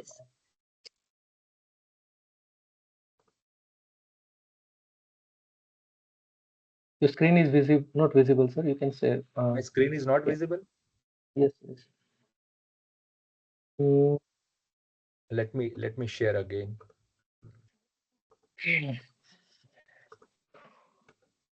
oh, okay. Your camera. Is it visible now? Yeah, yes, yes, sir. Visible. Okay. So previously it was visible when I was talking. Yes, yes, sir. It's visible. Okay. So I was discussing this part, and now what is unethical use of ChatGPT? If you ask ChatGPT directly to generate something, generate the research paper, and discuss about what discuss like what you are intending to use from the ideas, then fabricated reference. It has been observed that people even generate the fabricated references also, and plagiarism is always there. It's always unethical, and falsifying the data, asking to generate experimental data or results. You can ask ChatGPT to create some sort of graphs and outcomes of the results. That is unethical. So now it is now clear that what is ethical and what is unethical for this one. What we are trying to initiate in terms of research. So I was thinking to take some idea, and based on that, we will go to ChatGPT even to take some sort of help as an aid for our own research. Say, let me share one of the slide here. Is it visible? PPT is visible to you? Yes, sir. Okay. So I have something called a slide here, that essence and intelligence decoding aromas with tiny ML. Say, for example, we want to identify various smells using machine learning, or we want to classify the different smells using machine learning. So this could be an idea that sometimes we may feel that, can we detect smell using artificial intelligence? Can we detect or classify the different aromas using machine learning? So first of all, we need to understand that smelling something is basically a human sensory system, and it is a part of like biology or maybe anatomy, where we need to understand those concepts. And being an electronics engineer, being a engineer, or maybe mechanical or civil engineering, maybe our domain expertise could be different. But when we try to do some sort of interdisciplinary research, what we need to do, we need to understand other domain. Say, for example, how can we smell, or how it is possible to smell something different? How human is so intelligent that it can smell various, and we are able to classify them. We are so intelligent in a way that if you have some sort of food, you can even identify the ingredients also by different by classifying the smells inside those particular food. So how can we use electronics? How can we use computer science? How can we use the anatomy of human and integrate all these, and we can do some sort of research based on that. So this particular slide actually talks about the olfaction. If you can see this slide, it talks about something called olfactory system, where we have olfactory nerves, and this is a kind of a responsible nerve even behind our nose, that actually help us, our brain, to detect the different smells. So this is a biology, and this concept was being like taught to us when we were in high school. Now the second question is how olfaction works. So that is basically you need some sort of sensory, some sort of detection is done, the receptors being activated, and finally the signal or the information in terms of electrical signal goes to brain, and finally brain is able to understand that. So we want to replicate all these ideas into a project or a research where we will be able to identify how different smells can be identified. This is a research, a kind of a rough or vague research plan. We are still not clear how we want to do that, but we at least understand this human anatomy, and we know this is the idea how this can be done.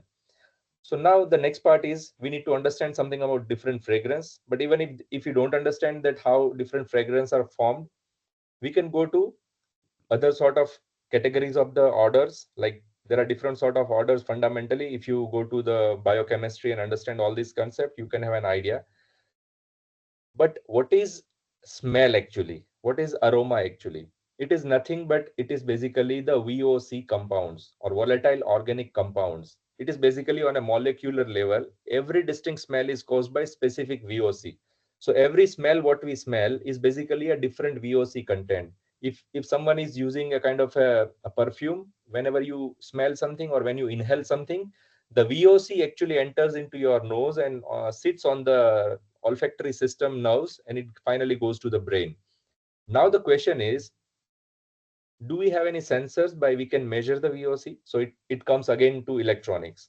And now when we refer to various sensors available in the market, you will definitely be able to find this sort of VOC sensors.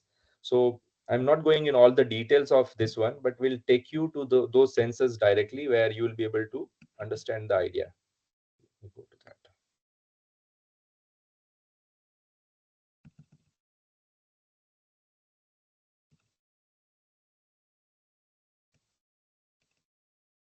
Yes.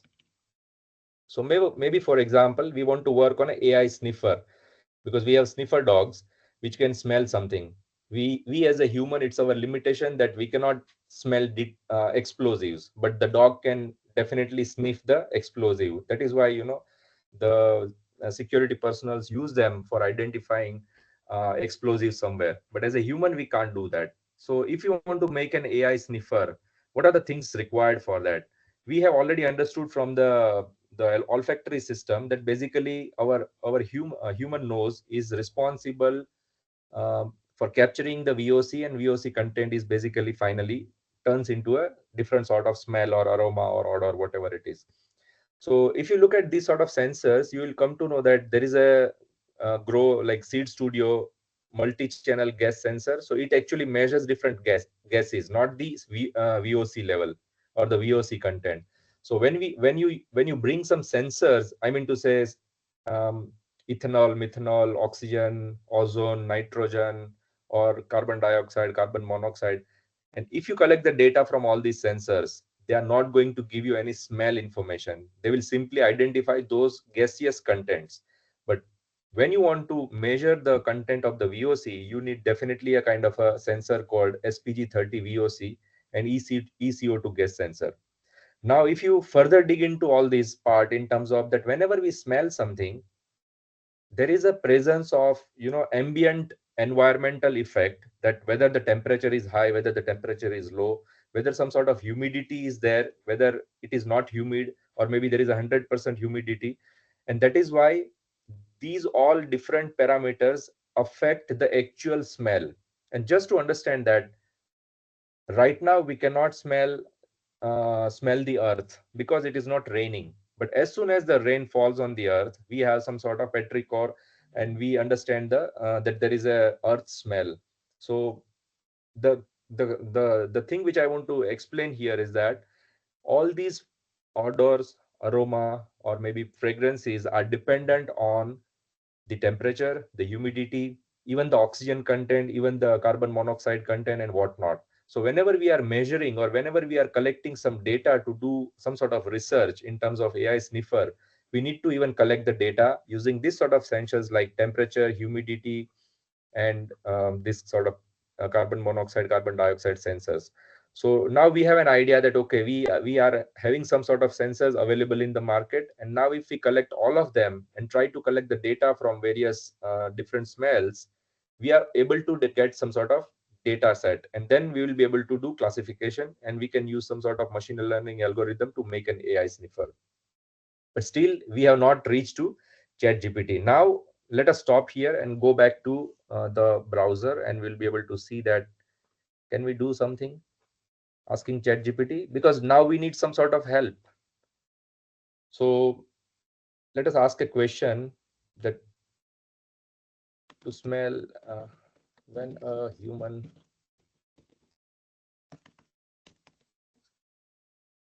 smells something, is it the VOC? So yes, when humans smell something, it is primarily due to volatile organic compound. Here is how it works. No, it gives you a lots of long information. So whatever we saw on that slide, it talks about, you know, olfactory system and bulb and whatnot. Are there any sensor to measure VOC? There are several sensors available.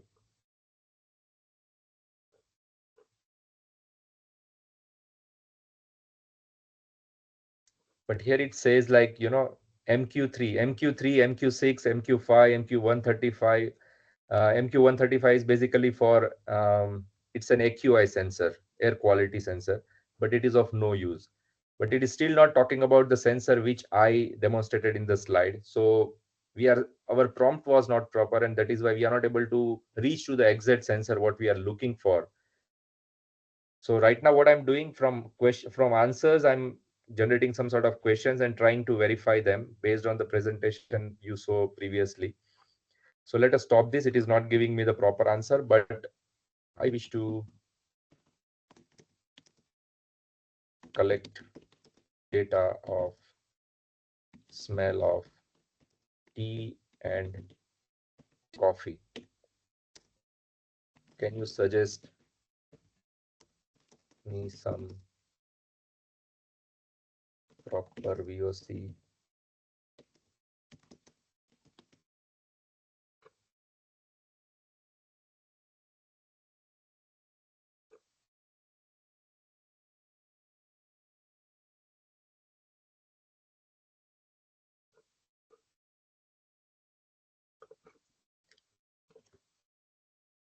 I wish to connect these results with.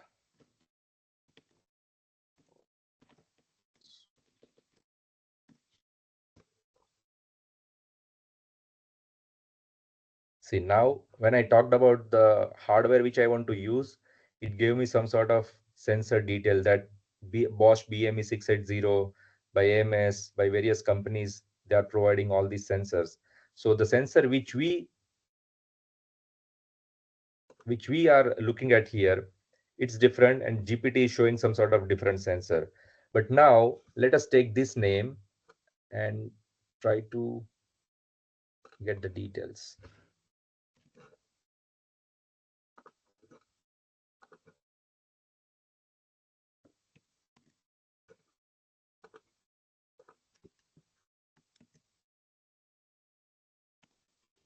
I just pasted the name.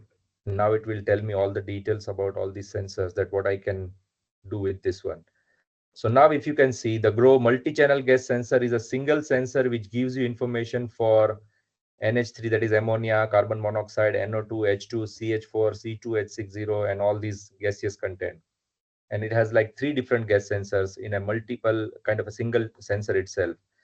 And this one is the VOC and ECO2 sensor. It gives you a total volatile organic compound. So TVOC is basically the collective effect of all the fragrance. So it doesn't give you a kind of a VOC for a single one, but whatever is there in the environment, it gives you all the information.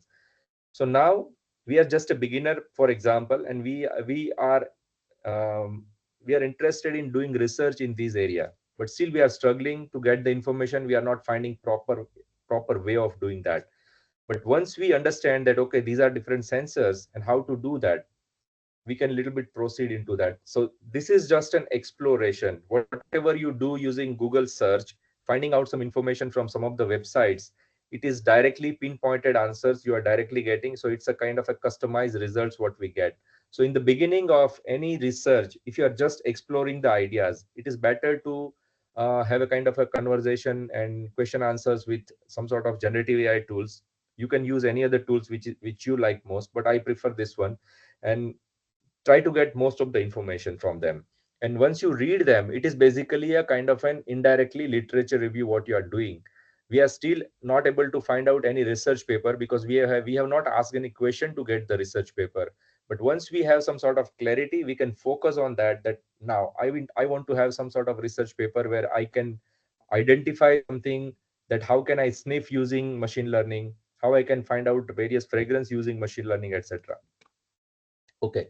Now, while working on these idea that identifying various coffee smell and tea smell, if I have some other idea that can I identify any other disease from a human breath, um, like every human is having a different breathing smell, and based on the disease they are having, there could be some different smells. So while working on these ideas, you might have another idea, you can again jump to that, make some sort of question answer and find out some another information.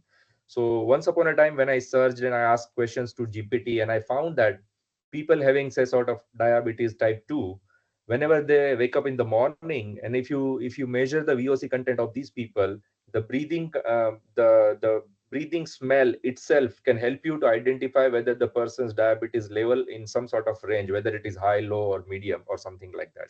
So now, how these ideas are being generated, how you can have more brainstorming using GPT, etc. And everything is completely ethical because you are learning something from the GPT, as well as you are trying to make your research journey very much clear. Now, after this one, I will again go back to this one and will show you that, okay, these are the sensors what we have. VO terminal is simply a kind of a Arduino based board, and this is the sensor which can give you all the details which we found. This is another one, VOC and ECO2 gas sensor, temperature, humidity, and pressure sensor. And if you want to connect that, you will be able to identify, because these sensors are provided by the same company called Seed Studio, and there is a hub where you can connect all these sensors. So now if you write an Arduino code, you will be able to get some data of all the VOC contents and temperature and humidity details. So it's a kind of a sensor fusion what we do in terms of machine learning. So this is an era where if you integrate other domain into your domain of expertise, it is basically a fusion. And whenever the fusion happens, you will definitely have some sort of innovative outcomes. So when I demonstrated this one in Seattle, so it was all about, identifying different smells, and these were the data being collected, and it was displayed here. And finally taking you over here, that it can identify the background smell, because whenever you want to do machine learning, you will have a data set for tea, coffee.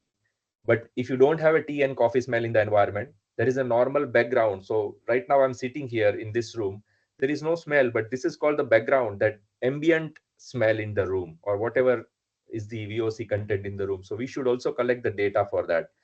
Simply giving an example analogy for that, if you make a dog and cat classifier, and if you show a photograph of an elephant or of yourself only, it is going to identify whether it is either it is dog or a cat. So you need to give another data set that um, neither dog, neither cat, or something like that, or maybe unknown.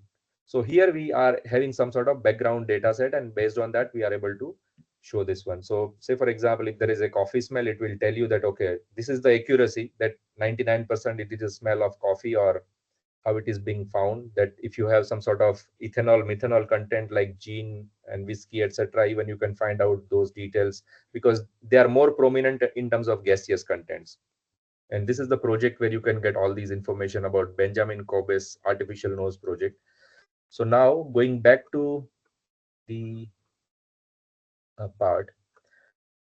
Okay, so now this is about the some sort of research literature exploration. Still, we have not visited any of the research paper, but how you can, get a kind of a literature review. I think this would have been definitely covered by some of the speaker in last week, that just upload your research paper to ChatGPT and try to understand the abstraction of that paper if you don't understand anything, or maybe you can have a question answer and you get the gist of the paper. That is the literature review. But what happens when you have lots of information in terms of data? Because these days most of the thing works on the data, and you need to have some sort of data. My presentation is also focused on some sort of data analytics part.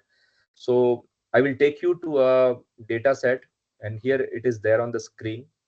All of you have seen the Titanic movie, right? And you know that how Titanic journey was started, what sort of people who were onboarded on the Titanic ship, and like there were some sort of people who actually on board from different places, what we call as embarkment station. So embarked from different stations.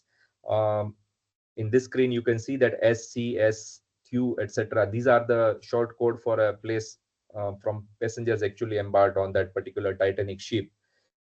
Even the passenger class, that what was the class of the passenger, whether they were in the first class, second class, or third class. And once like the data set was prepared, it is written here that who survived actually, what was the age of that person, whether they were having any siblings or something like that, what the fare actually they paid to have a journey in the Titanic ship. So this is a already available data set somewhere. It is the most popular data set, but we want to analyze these data. Or maybe we have some sort of smell data for coffee, tea, etc., and we have an Excel sheet and we want to understand something out of this one. So either you can go to your chat GPT and upload your file and try to ask some questions. It will give you a kind of a directly analytical results based on that, and even you will be able to generate some sort of graphs which you need to do manually, because we use computers to save our time. And sometimes if it is not necessary to waste your time in analyzing those things, because that is not the focus of your research, you need to get some result, you need to have some outcomes out of that. So whenever it is not necessary to spend more time on unnecessary things where actually it is time consuming, it is better to use generative AI tools and get the answer quickly. So um, you might have heard about the Julius.ai in your one of the presentation. Maybe I don't know.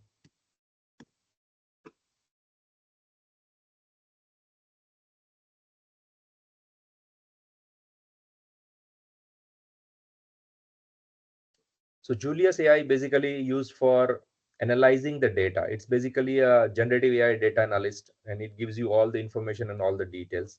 So let us upload this information and ask some questions. So what I will do, I will upload my Titanic data set here, and I have already downloaded into my computer. So once the file gets down uploaded to Julius AI,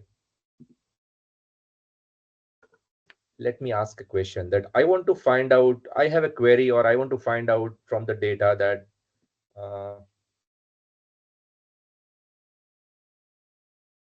I wish to find survival rate of the passengers based on, sorry. So actually it uploaded the data set here and showing me all the details, but I need to write the question again. Survival rate based on the embarkment station. So I want to find out that how many passengers survived and the rate of those passengers based on the embarkment station.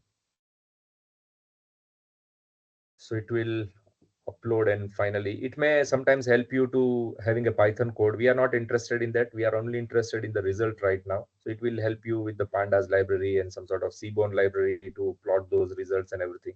But we'll only, and see here it is, C means Cherbourg, Queenstown, and Southampton. These were the three stations from most of the passenger actually boarded to the ship. So we got all the graphs, like station C, highest survival, station S, majority of the passenger who survived were actually embarked from the station S, that is the Southampton station. And if you wish to verify all this, let us go to Titanic Wikipedia. Because as a researcher, we need to identify and understand everything in terms of finding out. So this is a complete story on Wikipedia about Titanic ship, and if you search for Southampton, so it's written here that as a result of strike and on her maiden voyage from Southampton. It started from the Southampton actually, and finally there were two other stations also from where the passengers actually onboarded, and this is the information. So most of the passenger who actually, let me go back to Julius. So 644 passengers. Now I want to find out some sort of information based on survival rate by ticket class. So whether the class 1, class 2, class 3 passengers were survived, how many passengers survived who had a ticket of first class, second class, and third class. And we know from the movie that, you know, most of the third class passenger, here it is the thing, 184. This is there is something wrong here. No, that is correct. So these were all rich passengers because they were in class 1 and they were given the priority. Now we also know that in the movie, most of the women and child were allowed to go first. So survival based on gender, not gender, sorry. Let us find out something, because child is not under any gender, either it may be male or female.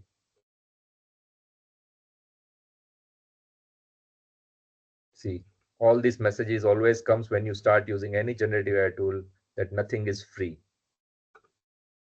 So here 74% of the passengers were survived, they were female. So we get to know about all these sort of analysis, because initially when you are trying to do literature review, when you are trying to formulate the problem statement, you need to understand something, and at that time you can use this sort of tool as your companion to get more information. Otherwise it would have taken months of time to just understand all those things. So whenever you have something, you can definitely go to this sort of data analytics related generative AI tools, or maybe the favorite one is the chat GPT for all of us. Okay, now we come back to the place where I wanted to show you something.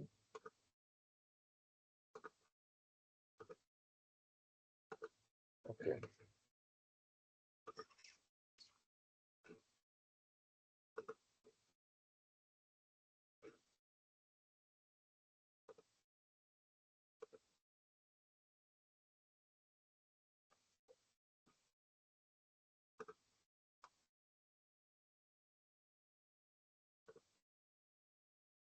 Okay, now Professor Piyush, if you can allow some of the participant to have some sort of conversation, because I want to ask some question that to begin a research journey. Say, for example, if someone is trying to work on, or maybe just wish to start their master's thesis, or maybe the PhD, what could be the first few stages of your research formulation or the problem formulation? Usually, how it works. So I want to show you something based on that. Um, if any one of you can like just reply me about, you know, what would be the first thing. Say for example, if we want to do a research on AI sniffer, what would be the first step we need to do? Anybody from the participants, they can Or maybe raise their you can hand even and we answer, can Kavita. unmute. You can even Yes. answer, no problem.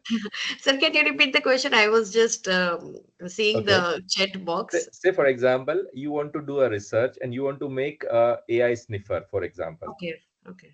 Just a kind of use AI to identify various smells. Okay. So So, this is just yeah. a rough idea in your mind. This is just a creative idea you might have, but how will you start working on that? That is the first question. First of all, I will learn the biology behind this nose mechanism and what is sniffing, as you said, that like temperature, I mean, how the smell gets created. So primary research would be the biology or the field research of whichever domain, like medical or agriculture or anything. Thereafter, I'll try to get on to collect the data. So first Okay. step would be to understand the field. Okay, sorry. Primary. Sorry to disturb you. Someone has replied that try to find out the title. Yeah. That will be the first actually. No, But if we have certain thing in I'm the not mind, at all. then I'm not at all agree with this one. Completely disagree with the title. If you have some idea to do a research, And if you have the title ready, it means that you are very much clear, everything is done. So you just need to start working on your PhD part or the research part. So the first thing is that maybe you may have a rough idea, just kind of a two-word AI sniffer. Now, what do we want to do? We want to create maybe a PhD title, but that would come later. And how it would come later, that initially what you need to do, that the first step is to do research in a way in terms of literature review. Yes, you are right, Dr. Nitin, that would come later. So the first part would be to do a literature review. Literature review means, first of all, find out the related papers into your areas, and maybe try to find out some sort of papers which are considered to be a kind of benchmarks. So there is a possibility that maybe you may find a paper which was published in even January 2025, as well as maybe in January 1950. So there is a wide range of research papers available, but most of the things what we consider is that it should be published recently. It means that there should be a research which is done in recent time should be considered. But sometimes it is also necessary that we need to go to some sort of fundamental papers or the base papers where most of the research has been initiated.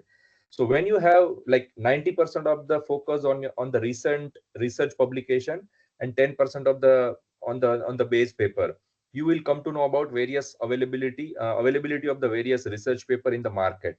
Now once you are done,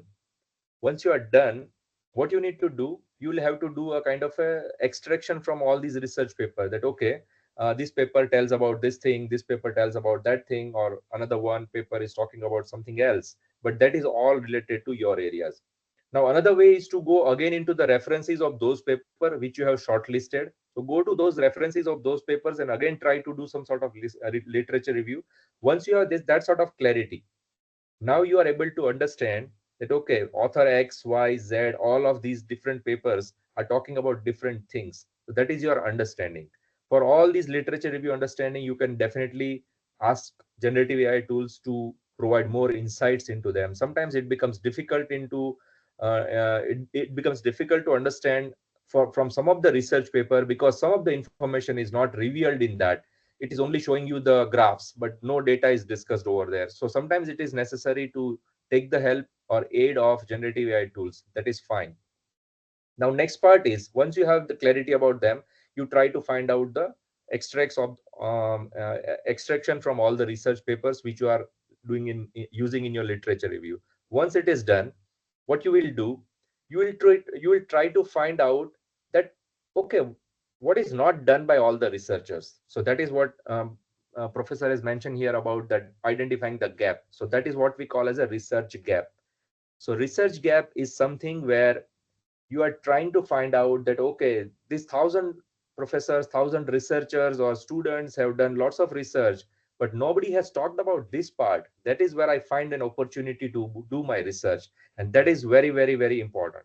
Now next part is, once you have found the gap in the research, gap is not the deficiency, gap is basically someone has not talked about, someone has never thought of. That is what your innovative ideas or creativity lies into that thing. So that is about finding out something which nobody has touched upon till date. That is where you find the research gap.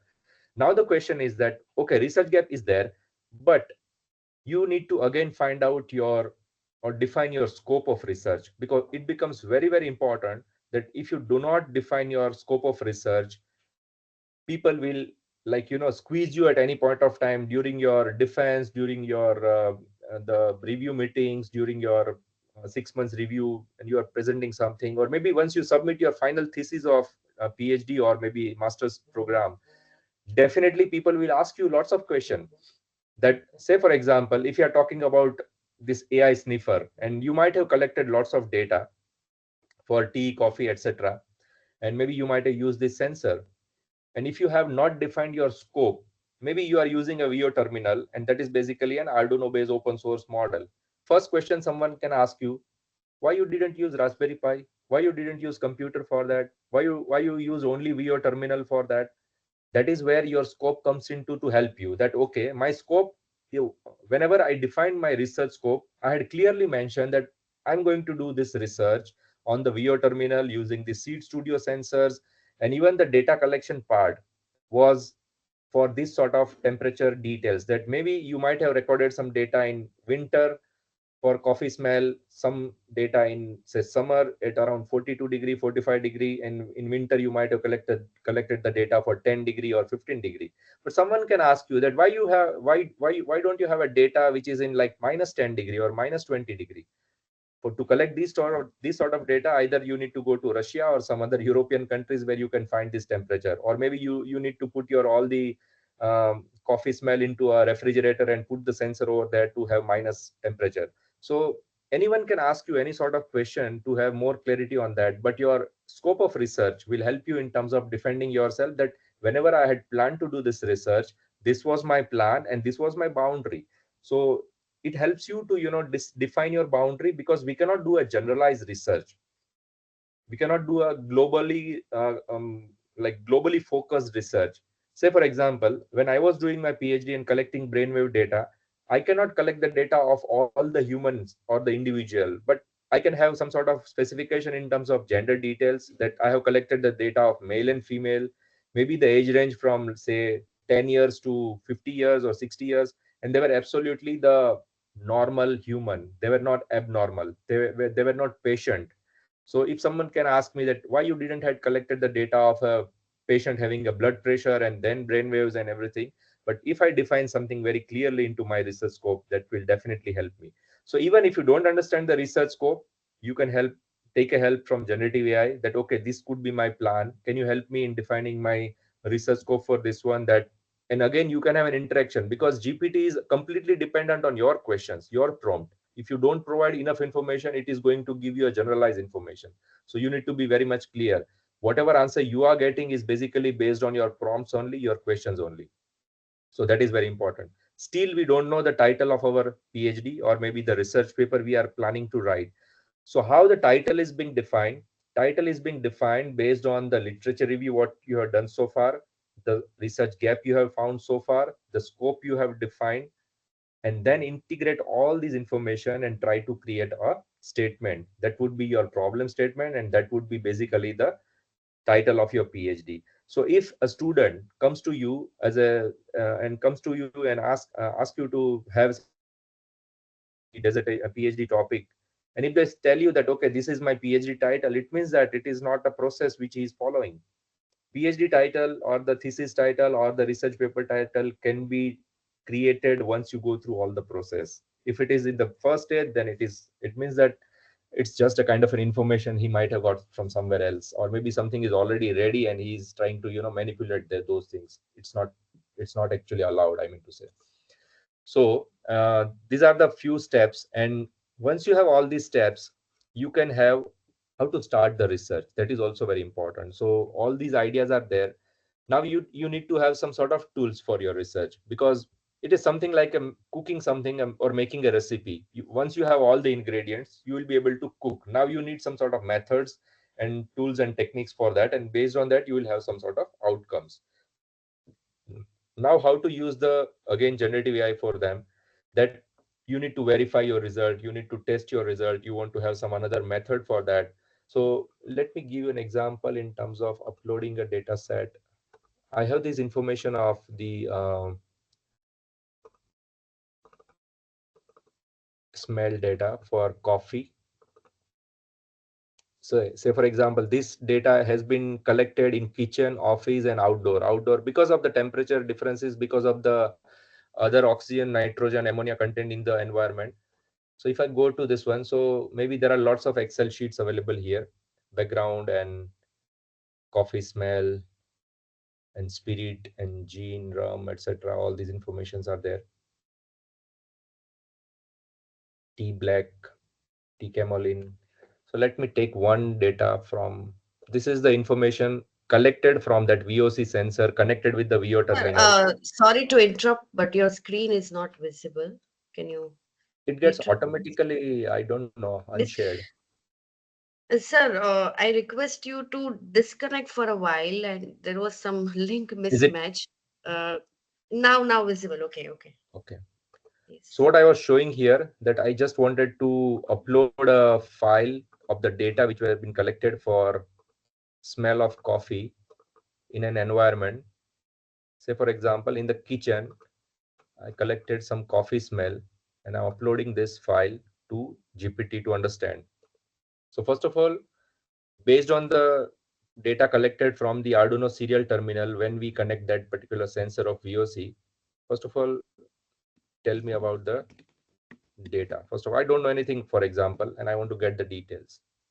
So it shows me like there is a timestamp, there is a temperature, there is a humidity, then CO2 level, VOC1, VOC2, NO2, ETH, and CO.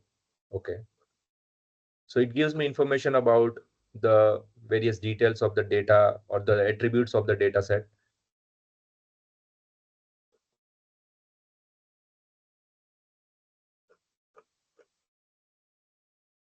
And now I upload another one that is for, say, T.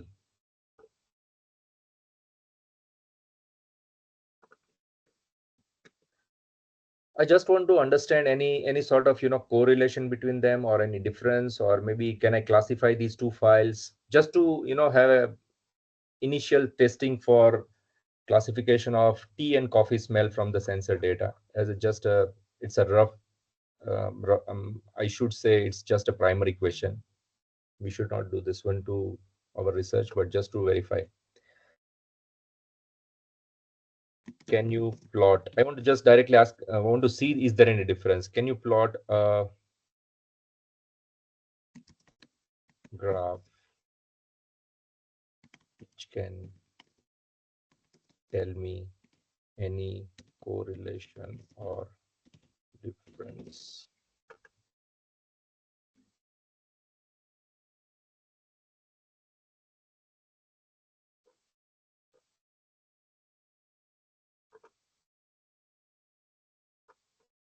Sorry to interrupt you, sir. Kindly share your screen. A screen is this thing is not visible. Like No, sir, it's already visible. Sir's video as well as screen.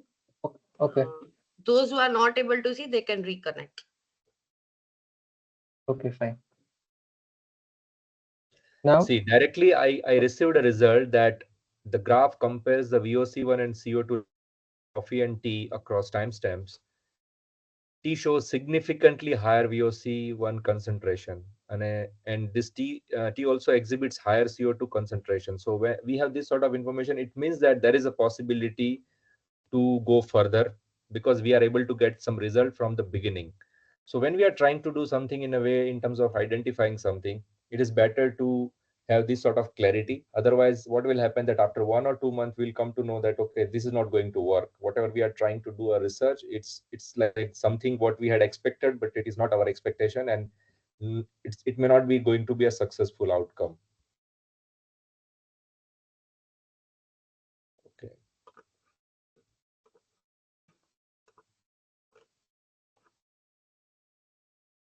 So now I will upload this file to Julius AI. I think it is. I've finished the credit to upload the file because it allowed me only to upload 2 files, but let me take you to this one.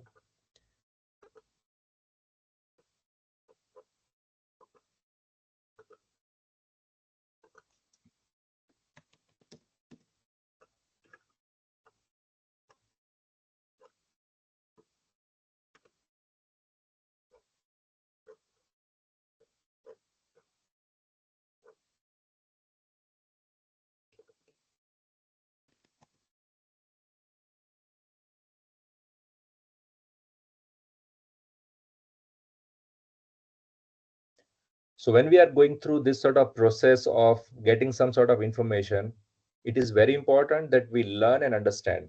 I mean to say, we are not dependent that what GPT is doing in the background, we are not interested to learn that. We are simply using it to learn something. Now, if I ask that, what is the mathematics behind this one?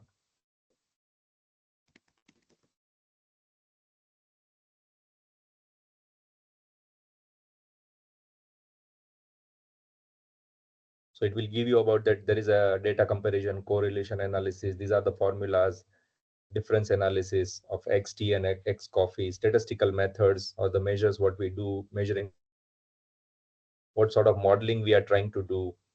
So now this will help you to build your content for your research whenever you are trying to publish something or whenever you are trying to put everything in terms of your data, where See, this is a very interesting example of principal component analysis, that it can also help you in terms of, finding out the clustering details, or like k-means clustering, or analyzing the VOC emission pattern in the using the Fourier transform, etc.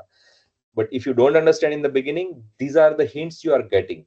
It means that based on the generative AI's intelligence, you are being given some sort of hint direction, that can you try this one, if you want to proceed something further into this direction, these are the methods can help you.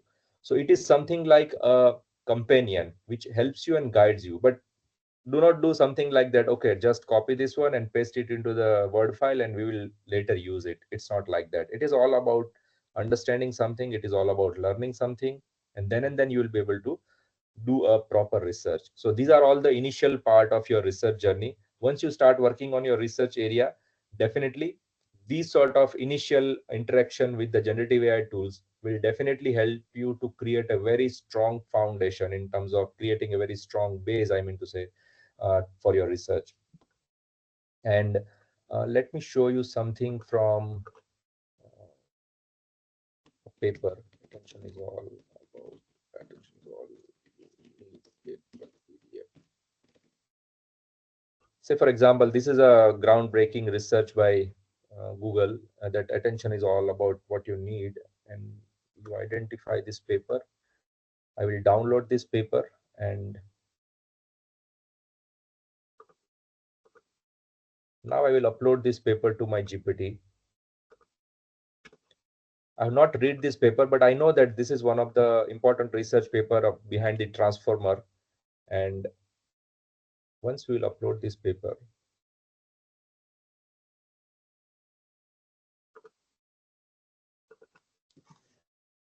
in the beginning, I just want to learn something from this paper. I don't have time. I don't want to read all the details, but I just want to ask, tell me in one line, just a very simple short question. Tell me in one line what the paper is all about.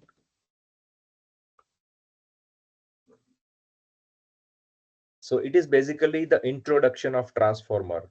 This was a revolutionary paper, which was the base for all the generative AI tools today. And Google was not sure. They actually didn't, give priority and importance to this research. But OpenAI, after this publication of this paper, OpenAI actually took this seriously, and they actually use this attention is all you need kind of a concept, or the GPT or the transformer model. And Google is not successful in doing, even though they were the pioneers in doing this research, but transformer models are now used by OpenAI mostly, and that is why they are very much successful. So Google did the research, but OpenAI is basically enjoying the fruits of this one. So we could understand something about the very first introduction of the transformer in the world, that how, what could be the neural network architecture for the transformer model, what is the attention mechanism, eliminating the recurrence and convolution, etc. So it's a very basic information about this paper. Now if you ask the GPT to, step by step explain you everything, or maybe just ask a question that explain me. Consider that you are a high school student and you want to explain this to some, as a teacher, you need to explain to a high school student. So explain me like, explain me this like a high school student.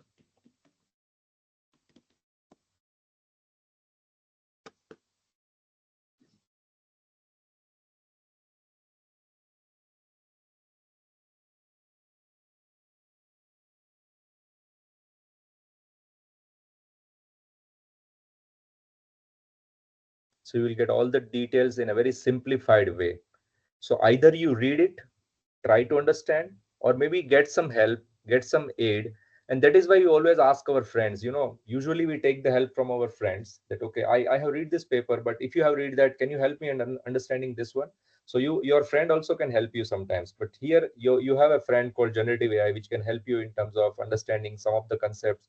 Now, if you have any specific questions, you can again ask them and get more clarification, and you can have an interactive session.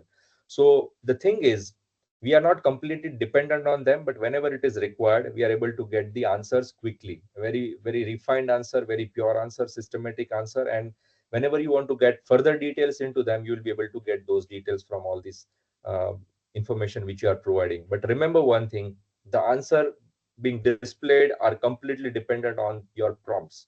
So maybe somebody might have taken the class on prompt engineering, so that is also very, very important. And whatever word you use, choose them wisely, otherwise you will not be able to utilize it fully in a way efficiently, I mean to say. That is also very, very important. Okay, how much time is left? It's 20 minutes are left, and we can address the questions of Okay, participants. let us do something. Instead of showing you all these tools and question answers kind of a series, can we have some sort of question answer session if you have any questions to answer? Yes, participants can raise their hands Okay. and we'll unmute them. If somebody wants to have a look at the demo of Sora, that you can generate video from your text, I think because I have a paid account, I can generate that. Mm, let us have some sort of funny video we create, that an Indian tea seller selling tea near White House during Trump oath, something like that. So it will click to retry. It's not generated.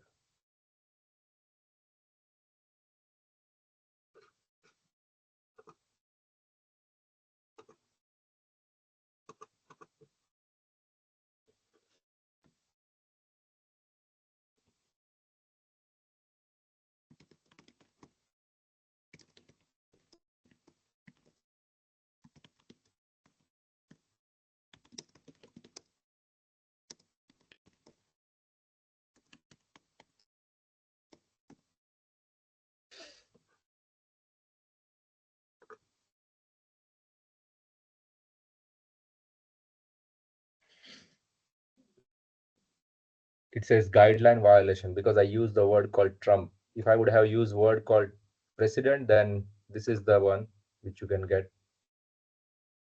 So this is out of our topic discussion, but just wanted to show you.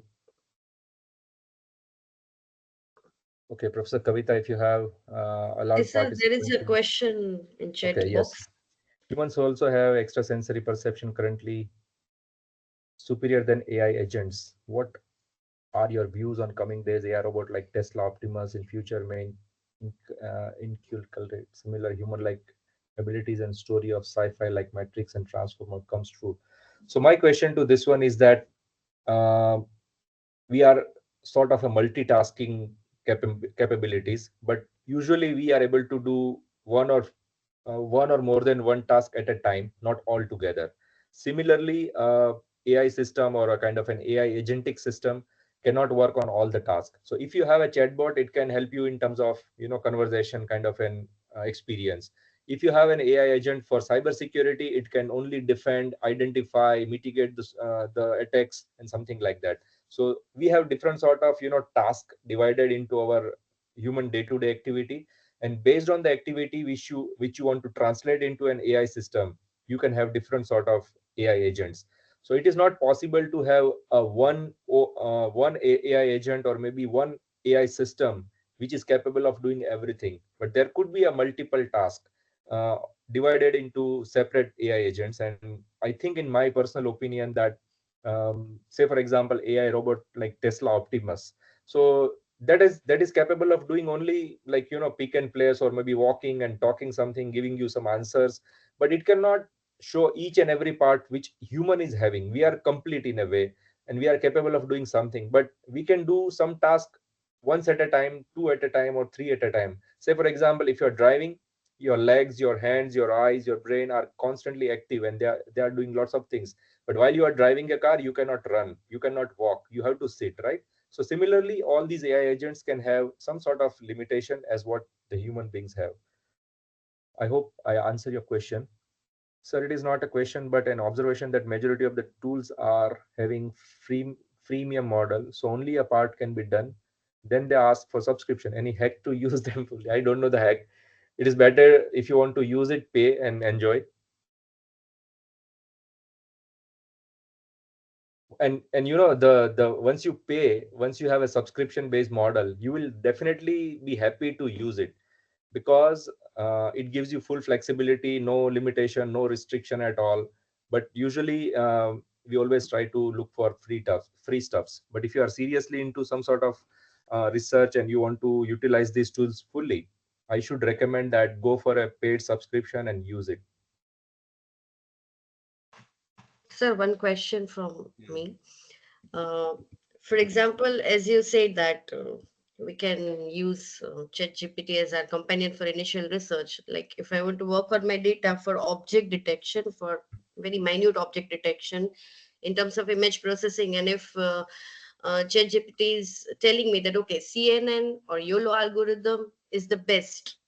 So what do you think? I should start using directly CNN on my data, or should I cross verify with something else? See, we have, let me share my screen and I will show you this question, how you can solve. Is my screen visible?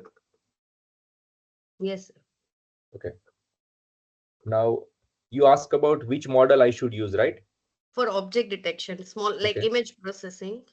Okay, I wish to do object detection.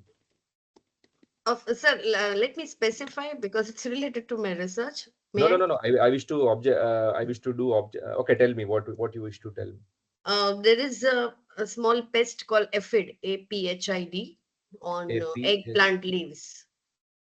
Aphid detection, APHID on eggplant. So to detect whether a leaf has been affected by aphid or not. So some leaf will be having aphid and some will not be having. So how to detect? So ChatGPT is showing me like CNN and other deep neural network Okay, models. let me frame a question in my way. I don't know about what aphid detection is all about, but it is something a kind of a disease, right? It's a pest, sir. It's It's a a pest. pest. Okay, Yes. aphid detection on eggplant. I wish to do image.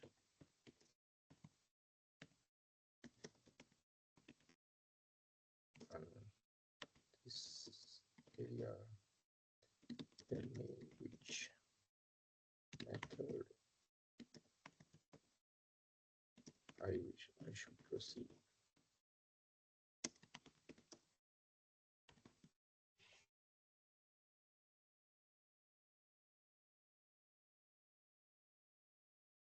So it is basically either you want to do image classification or object detection in a very simple way, what you discussed about. So it shows me about deep learning CNN, and then recommended methods are like all these.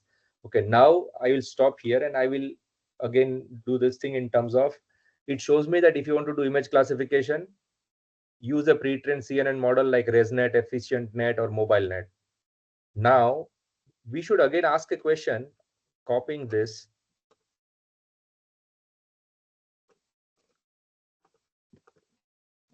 Why you suggested this only? What is the base behind? What is the reason?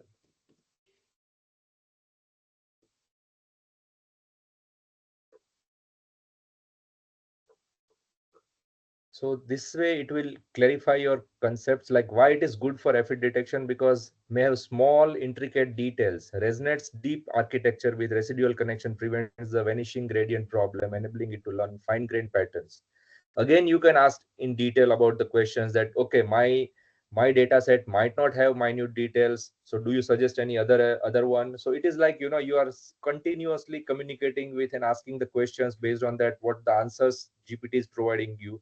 In case of efficient net, it gives you that efficient net adjusts model depth, width, and resolution systematically to optimize. Now you provide some more details about your data set, the information, and then try to see that, okay, I understood that you have suggested me these three, but now based on my inputs, my data set, should I go with MobileNet, EfficientNet, and or the ResNet? And based on that, again, it will answer you. But then you can again ask some questions, verify them, and make it more clear, and you will come to a conclusion. And now you have understood that why I use this model instead of that kind of a just generalized or rough idea. It will give you each and every detail. And again, it gives you like best for when your priority is accuracy or many computational cost is important. This is for when you want a model that balances accuracy and computational efficiency. Because sometimes what happens that it may suggest you a model, but you do not have that sort of computing resources. So though theoretically or practically it could be a good model to use with, but you do not have that sort of GPU architecture where you can train your model, train your data and get the efficient model. And you're again in your scope, you have mentioned that I'm going to use my normal computer having 16 GB of memory and a normal GPU inbuilt into my laptop. So maybe it could be an 12 GB of GPU where limited resources are there. And if you want to run this model and if your data set is very huge, even though you have this sort of perfect theoretical answers, but it is not going to work. Now you need to tell that though you suggest me this model, but I have this sort of limitation of computing resources. My laptop only have this sort of GPU architecture, and maybe this could be the RAM what you have inside your laptop. Now suggest me, will I be able to use this? It will tell you that okay, it requires this much of minimum configuration, and if you have this sort of limitation, you should go with other model like ResNet, etc. So in this way, if you iterate and communicate with the questions, etc., you will be able to get the answers. Yes, sir, got it. Any further questions from the participants? We are just having 10 minutes. So if no more questions, I can conclude the session. Yes. Yeah, sir's contact number will be sharing if sir permits. Yeah, you Participants can. are asking. Yeah. Let me share my email address. It would be better.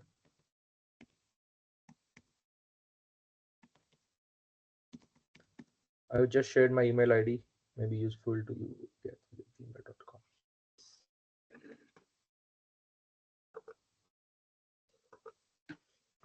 Yes, sir. So I would like to conclude the session. As you told that previous speakers might would have touched some of the topics. Yes, Julius AI was named by one of the speakers yesterday, but we were not able to just go deep into, like, you gave the prompts, you explained. So today was a very interactive session in which sir took real projects which sir has hands on, and from today's session we were truly able to learn like how to deal with generative AI step by step as per our requirement. So I hope the participants has gained an insight to deal with ChatGPT. Sir has already discussed the pros and cons. Like we should not completely rely upon ChatGPT. Our prompts should be as per our requirement. As this was also addressed by a speaker from prompt engineering. So negative side and positive side should be kept in mind, and we should use as per search suggestion as a companion. We should not completely rely that okay, we'll sit on the chair and we'll get the outputs from ChatGPT and we can simply publish our work. So as sir told that we will not be able to defend our scope, especially when we are using the generative AI for the research purpose. So this session was extremely useful. Thank you, sir, for giving the hands-on experience used by you. Thank you. So let me add something. See, when calculators were in the market for the first time, everybody actually opposes them. That it's not going to. We should not allow our children to use them. Even the parents were not allowing their children to use. But now it is part of our day-to-day life. Every mobile phone has an inbuilt calculator. Your wristwatch has a calculator, and your computers have calculator. We are completely dependent on them. Whatever calculations comes in, we never do manually. We will directly go to the calculator. And again, similarly, like Microsoft Word, if you take an example, you are able to write on paper. You are able to write anywhere. But why do you go to Microsoft Word? There are lots of options, lots of features. So to create a document, you take an aid, you take an help of a Word document, Microsoft Word editor, where you write everything. So it is not all about, that you don't know how to write. You are just taking a help of some tool to just to save your time, to increase your efficiency, and to do a smarter work. And that is why we are dependent on Microsoft Word as a tool, as an aid. So similarly, GPT or ChatGPT or any kind of a generative AI model is basically helping us to make our work faster, efficiently, and in a very decent way. But I again see a fear that if some people who is completely like following the generative AI tools and all the time dependent on them, it means that there is going to be a divide. Some of the people will be completely dependent on these sort of generative AI, and some people will be becoming more and more smarter and intelligent because they are every day learning from all these generative AI tools. So it is choices in your hand whether you want to be a completely dependent person on generative AI or whether you want to become more intelligent and smarter by understanding and learning from generative AI. So what I finally recommend and suggest is that once you learn something from generative AI, learn it, remember it, and move further. But sometimes what people do, just read, understand, and again, whenever there is a requirement, they will come back. It is not the time. Say, for example, I want to take a leave, medical leave from my head of the department, and I want to write an email. So I can ask ChatGPT that write an email politely to my boss that I want to have a medical leave for 2 days.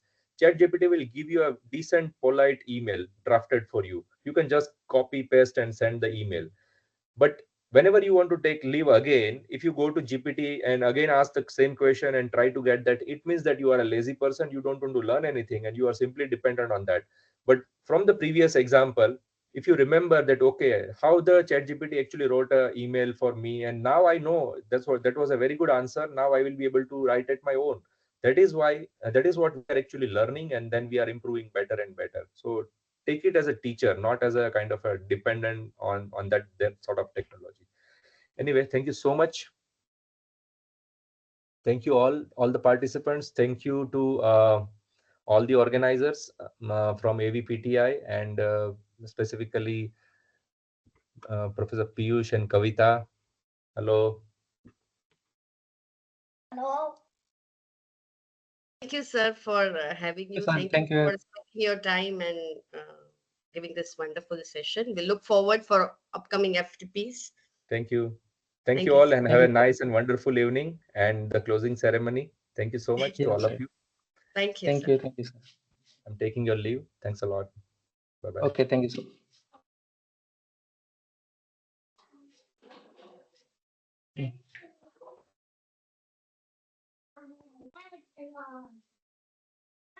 Hello, everyone.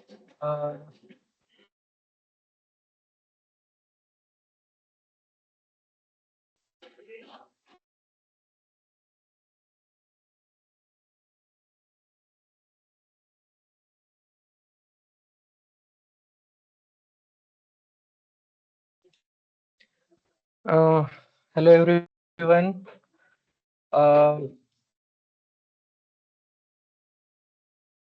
We are completed our 13 sessions in FDP.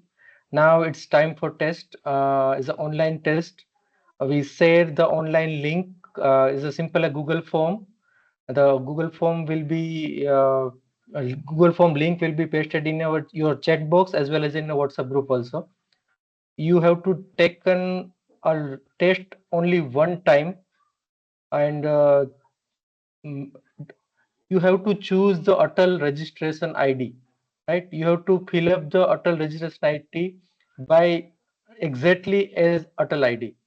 So कोई ऐसा confusion नहीं होना चाहिए कि पहला ये ID था, हम ज्वाइनिंग इस आईडी से कर रहे हैं. आपको अटल में जो भी रजिस्टर आईडी, ईमेल आईडी दिया हुआ है, आपको वही डालना है उसमें. 25 is a 25 marks test. Is as simple as that. You are all educators. We have a 1 hour left. 7:30 is a time. Up till 7:30, you have time to submit your test. It's an online test.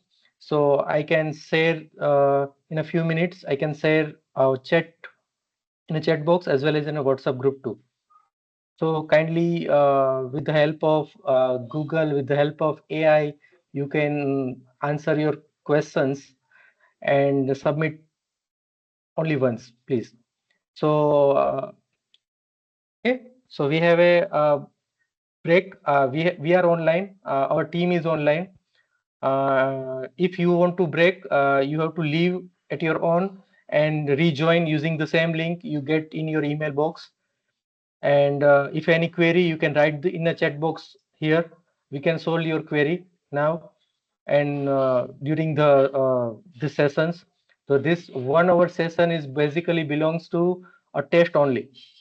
So after the test completion of at 7:30, and at 7:30 we start our validity section. So in that session you must are present, and we have a one group photo online.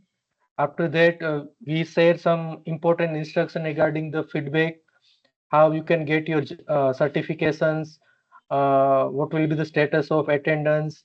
So all that things will be covered in a at the 7:30. So you must have your test in time. So it's a completely 1 hour time. So 25 questions and 1 hour time is very enough. So just a minute, we share a link with all.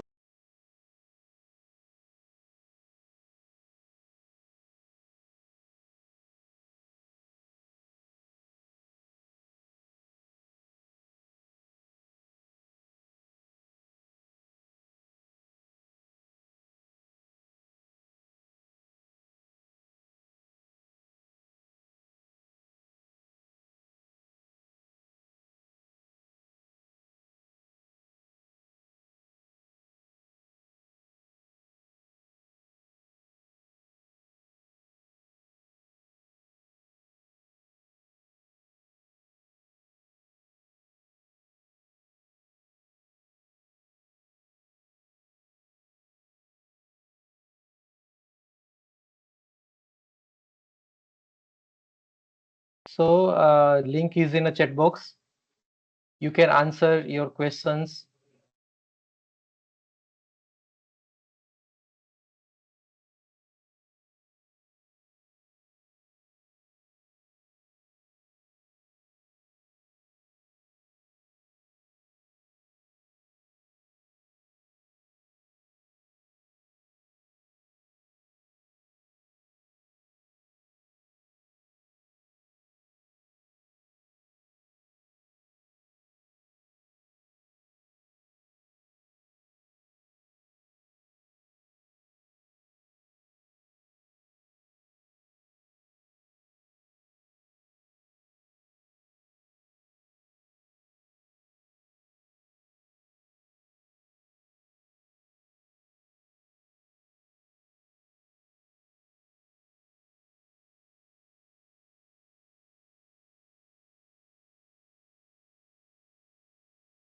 The link is in a chat box as well as in our WhatsApp group.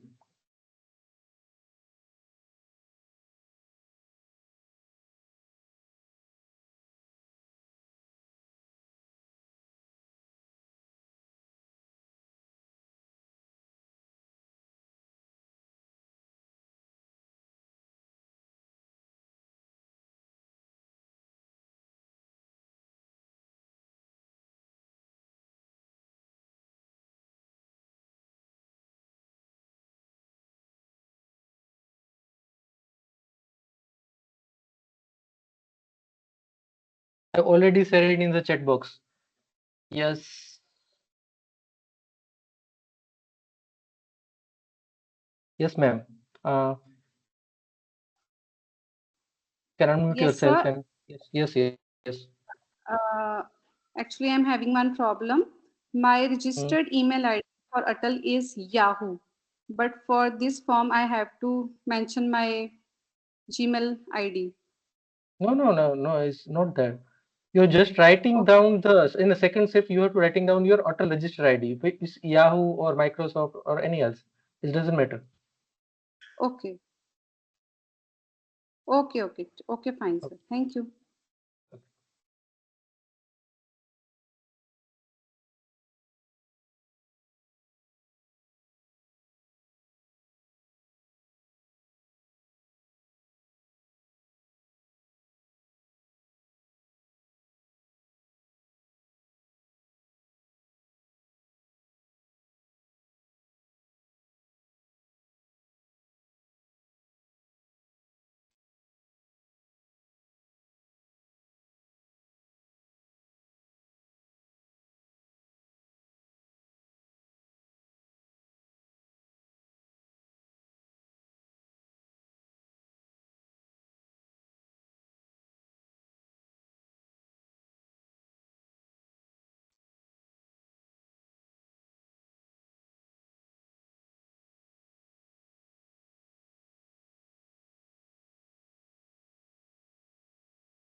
Hello everyone. You can share your experience in the chat box.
Good evening, all of you.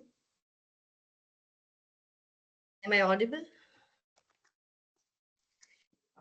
Yes, Yeah. Kavita, you are audible. Today we are at the last day of our FDP and we are soon beginning our valedictory function. We have our guest with us.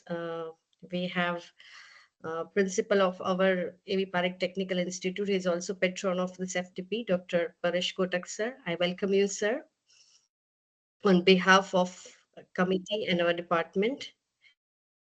I welcome head of EC department and convener of this FDP, Professor G.V. Parmar, sir. I welcome you, sir. I request you to switch on your camera, please, so that our participants can also have view of our guest. We are in wait of our chief guest to join us soon. We have also invited Principal of Government Engineering College, Rajkot, as our chief guest, and he'll be joining us soon. So as soon as Sir joins us, we'll begin our formal function. I hope that all the participants have filled the feedback as well as have submitted the test. Feedback link will be shared soon.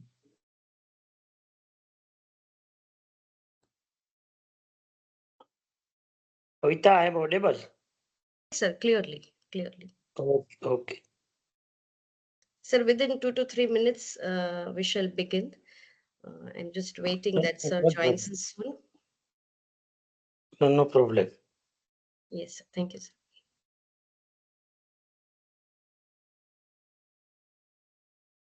Hello, madam. Sir is already joined. Okay. Okay, I welcome you, sir. I welcome our today's chief guest, Dr. K.G. Maradia, sir, from Government Engineering College, Rajkot.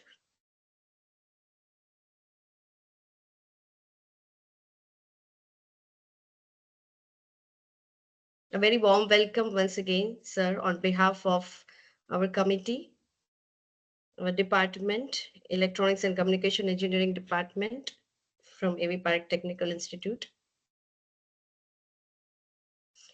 I request all the dignitaries to switch on the cameras, please, so that we can begin our valedictory function.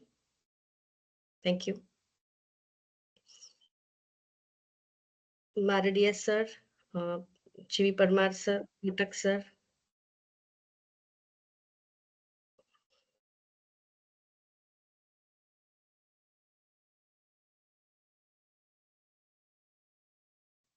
Okay. Yes, sir. I'm not sure I'm able to see our guest, Maradia, sir.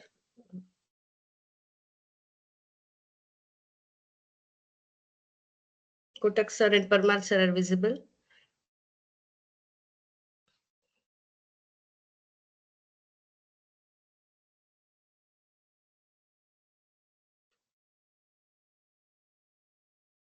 Bhagirath sir, what is the ID of Maradia sir? Because it's not visible in the list of presenters, so that's why I was waiting.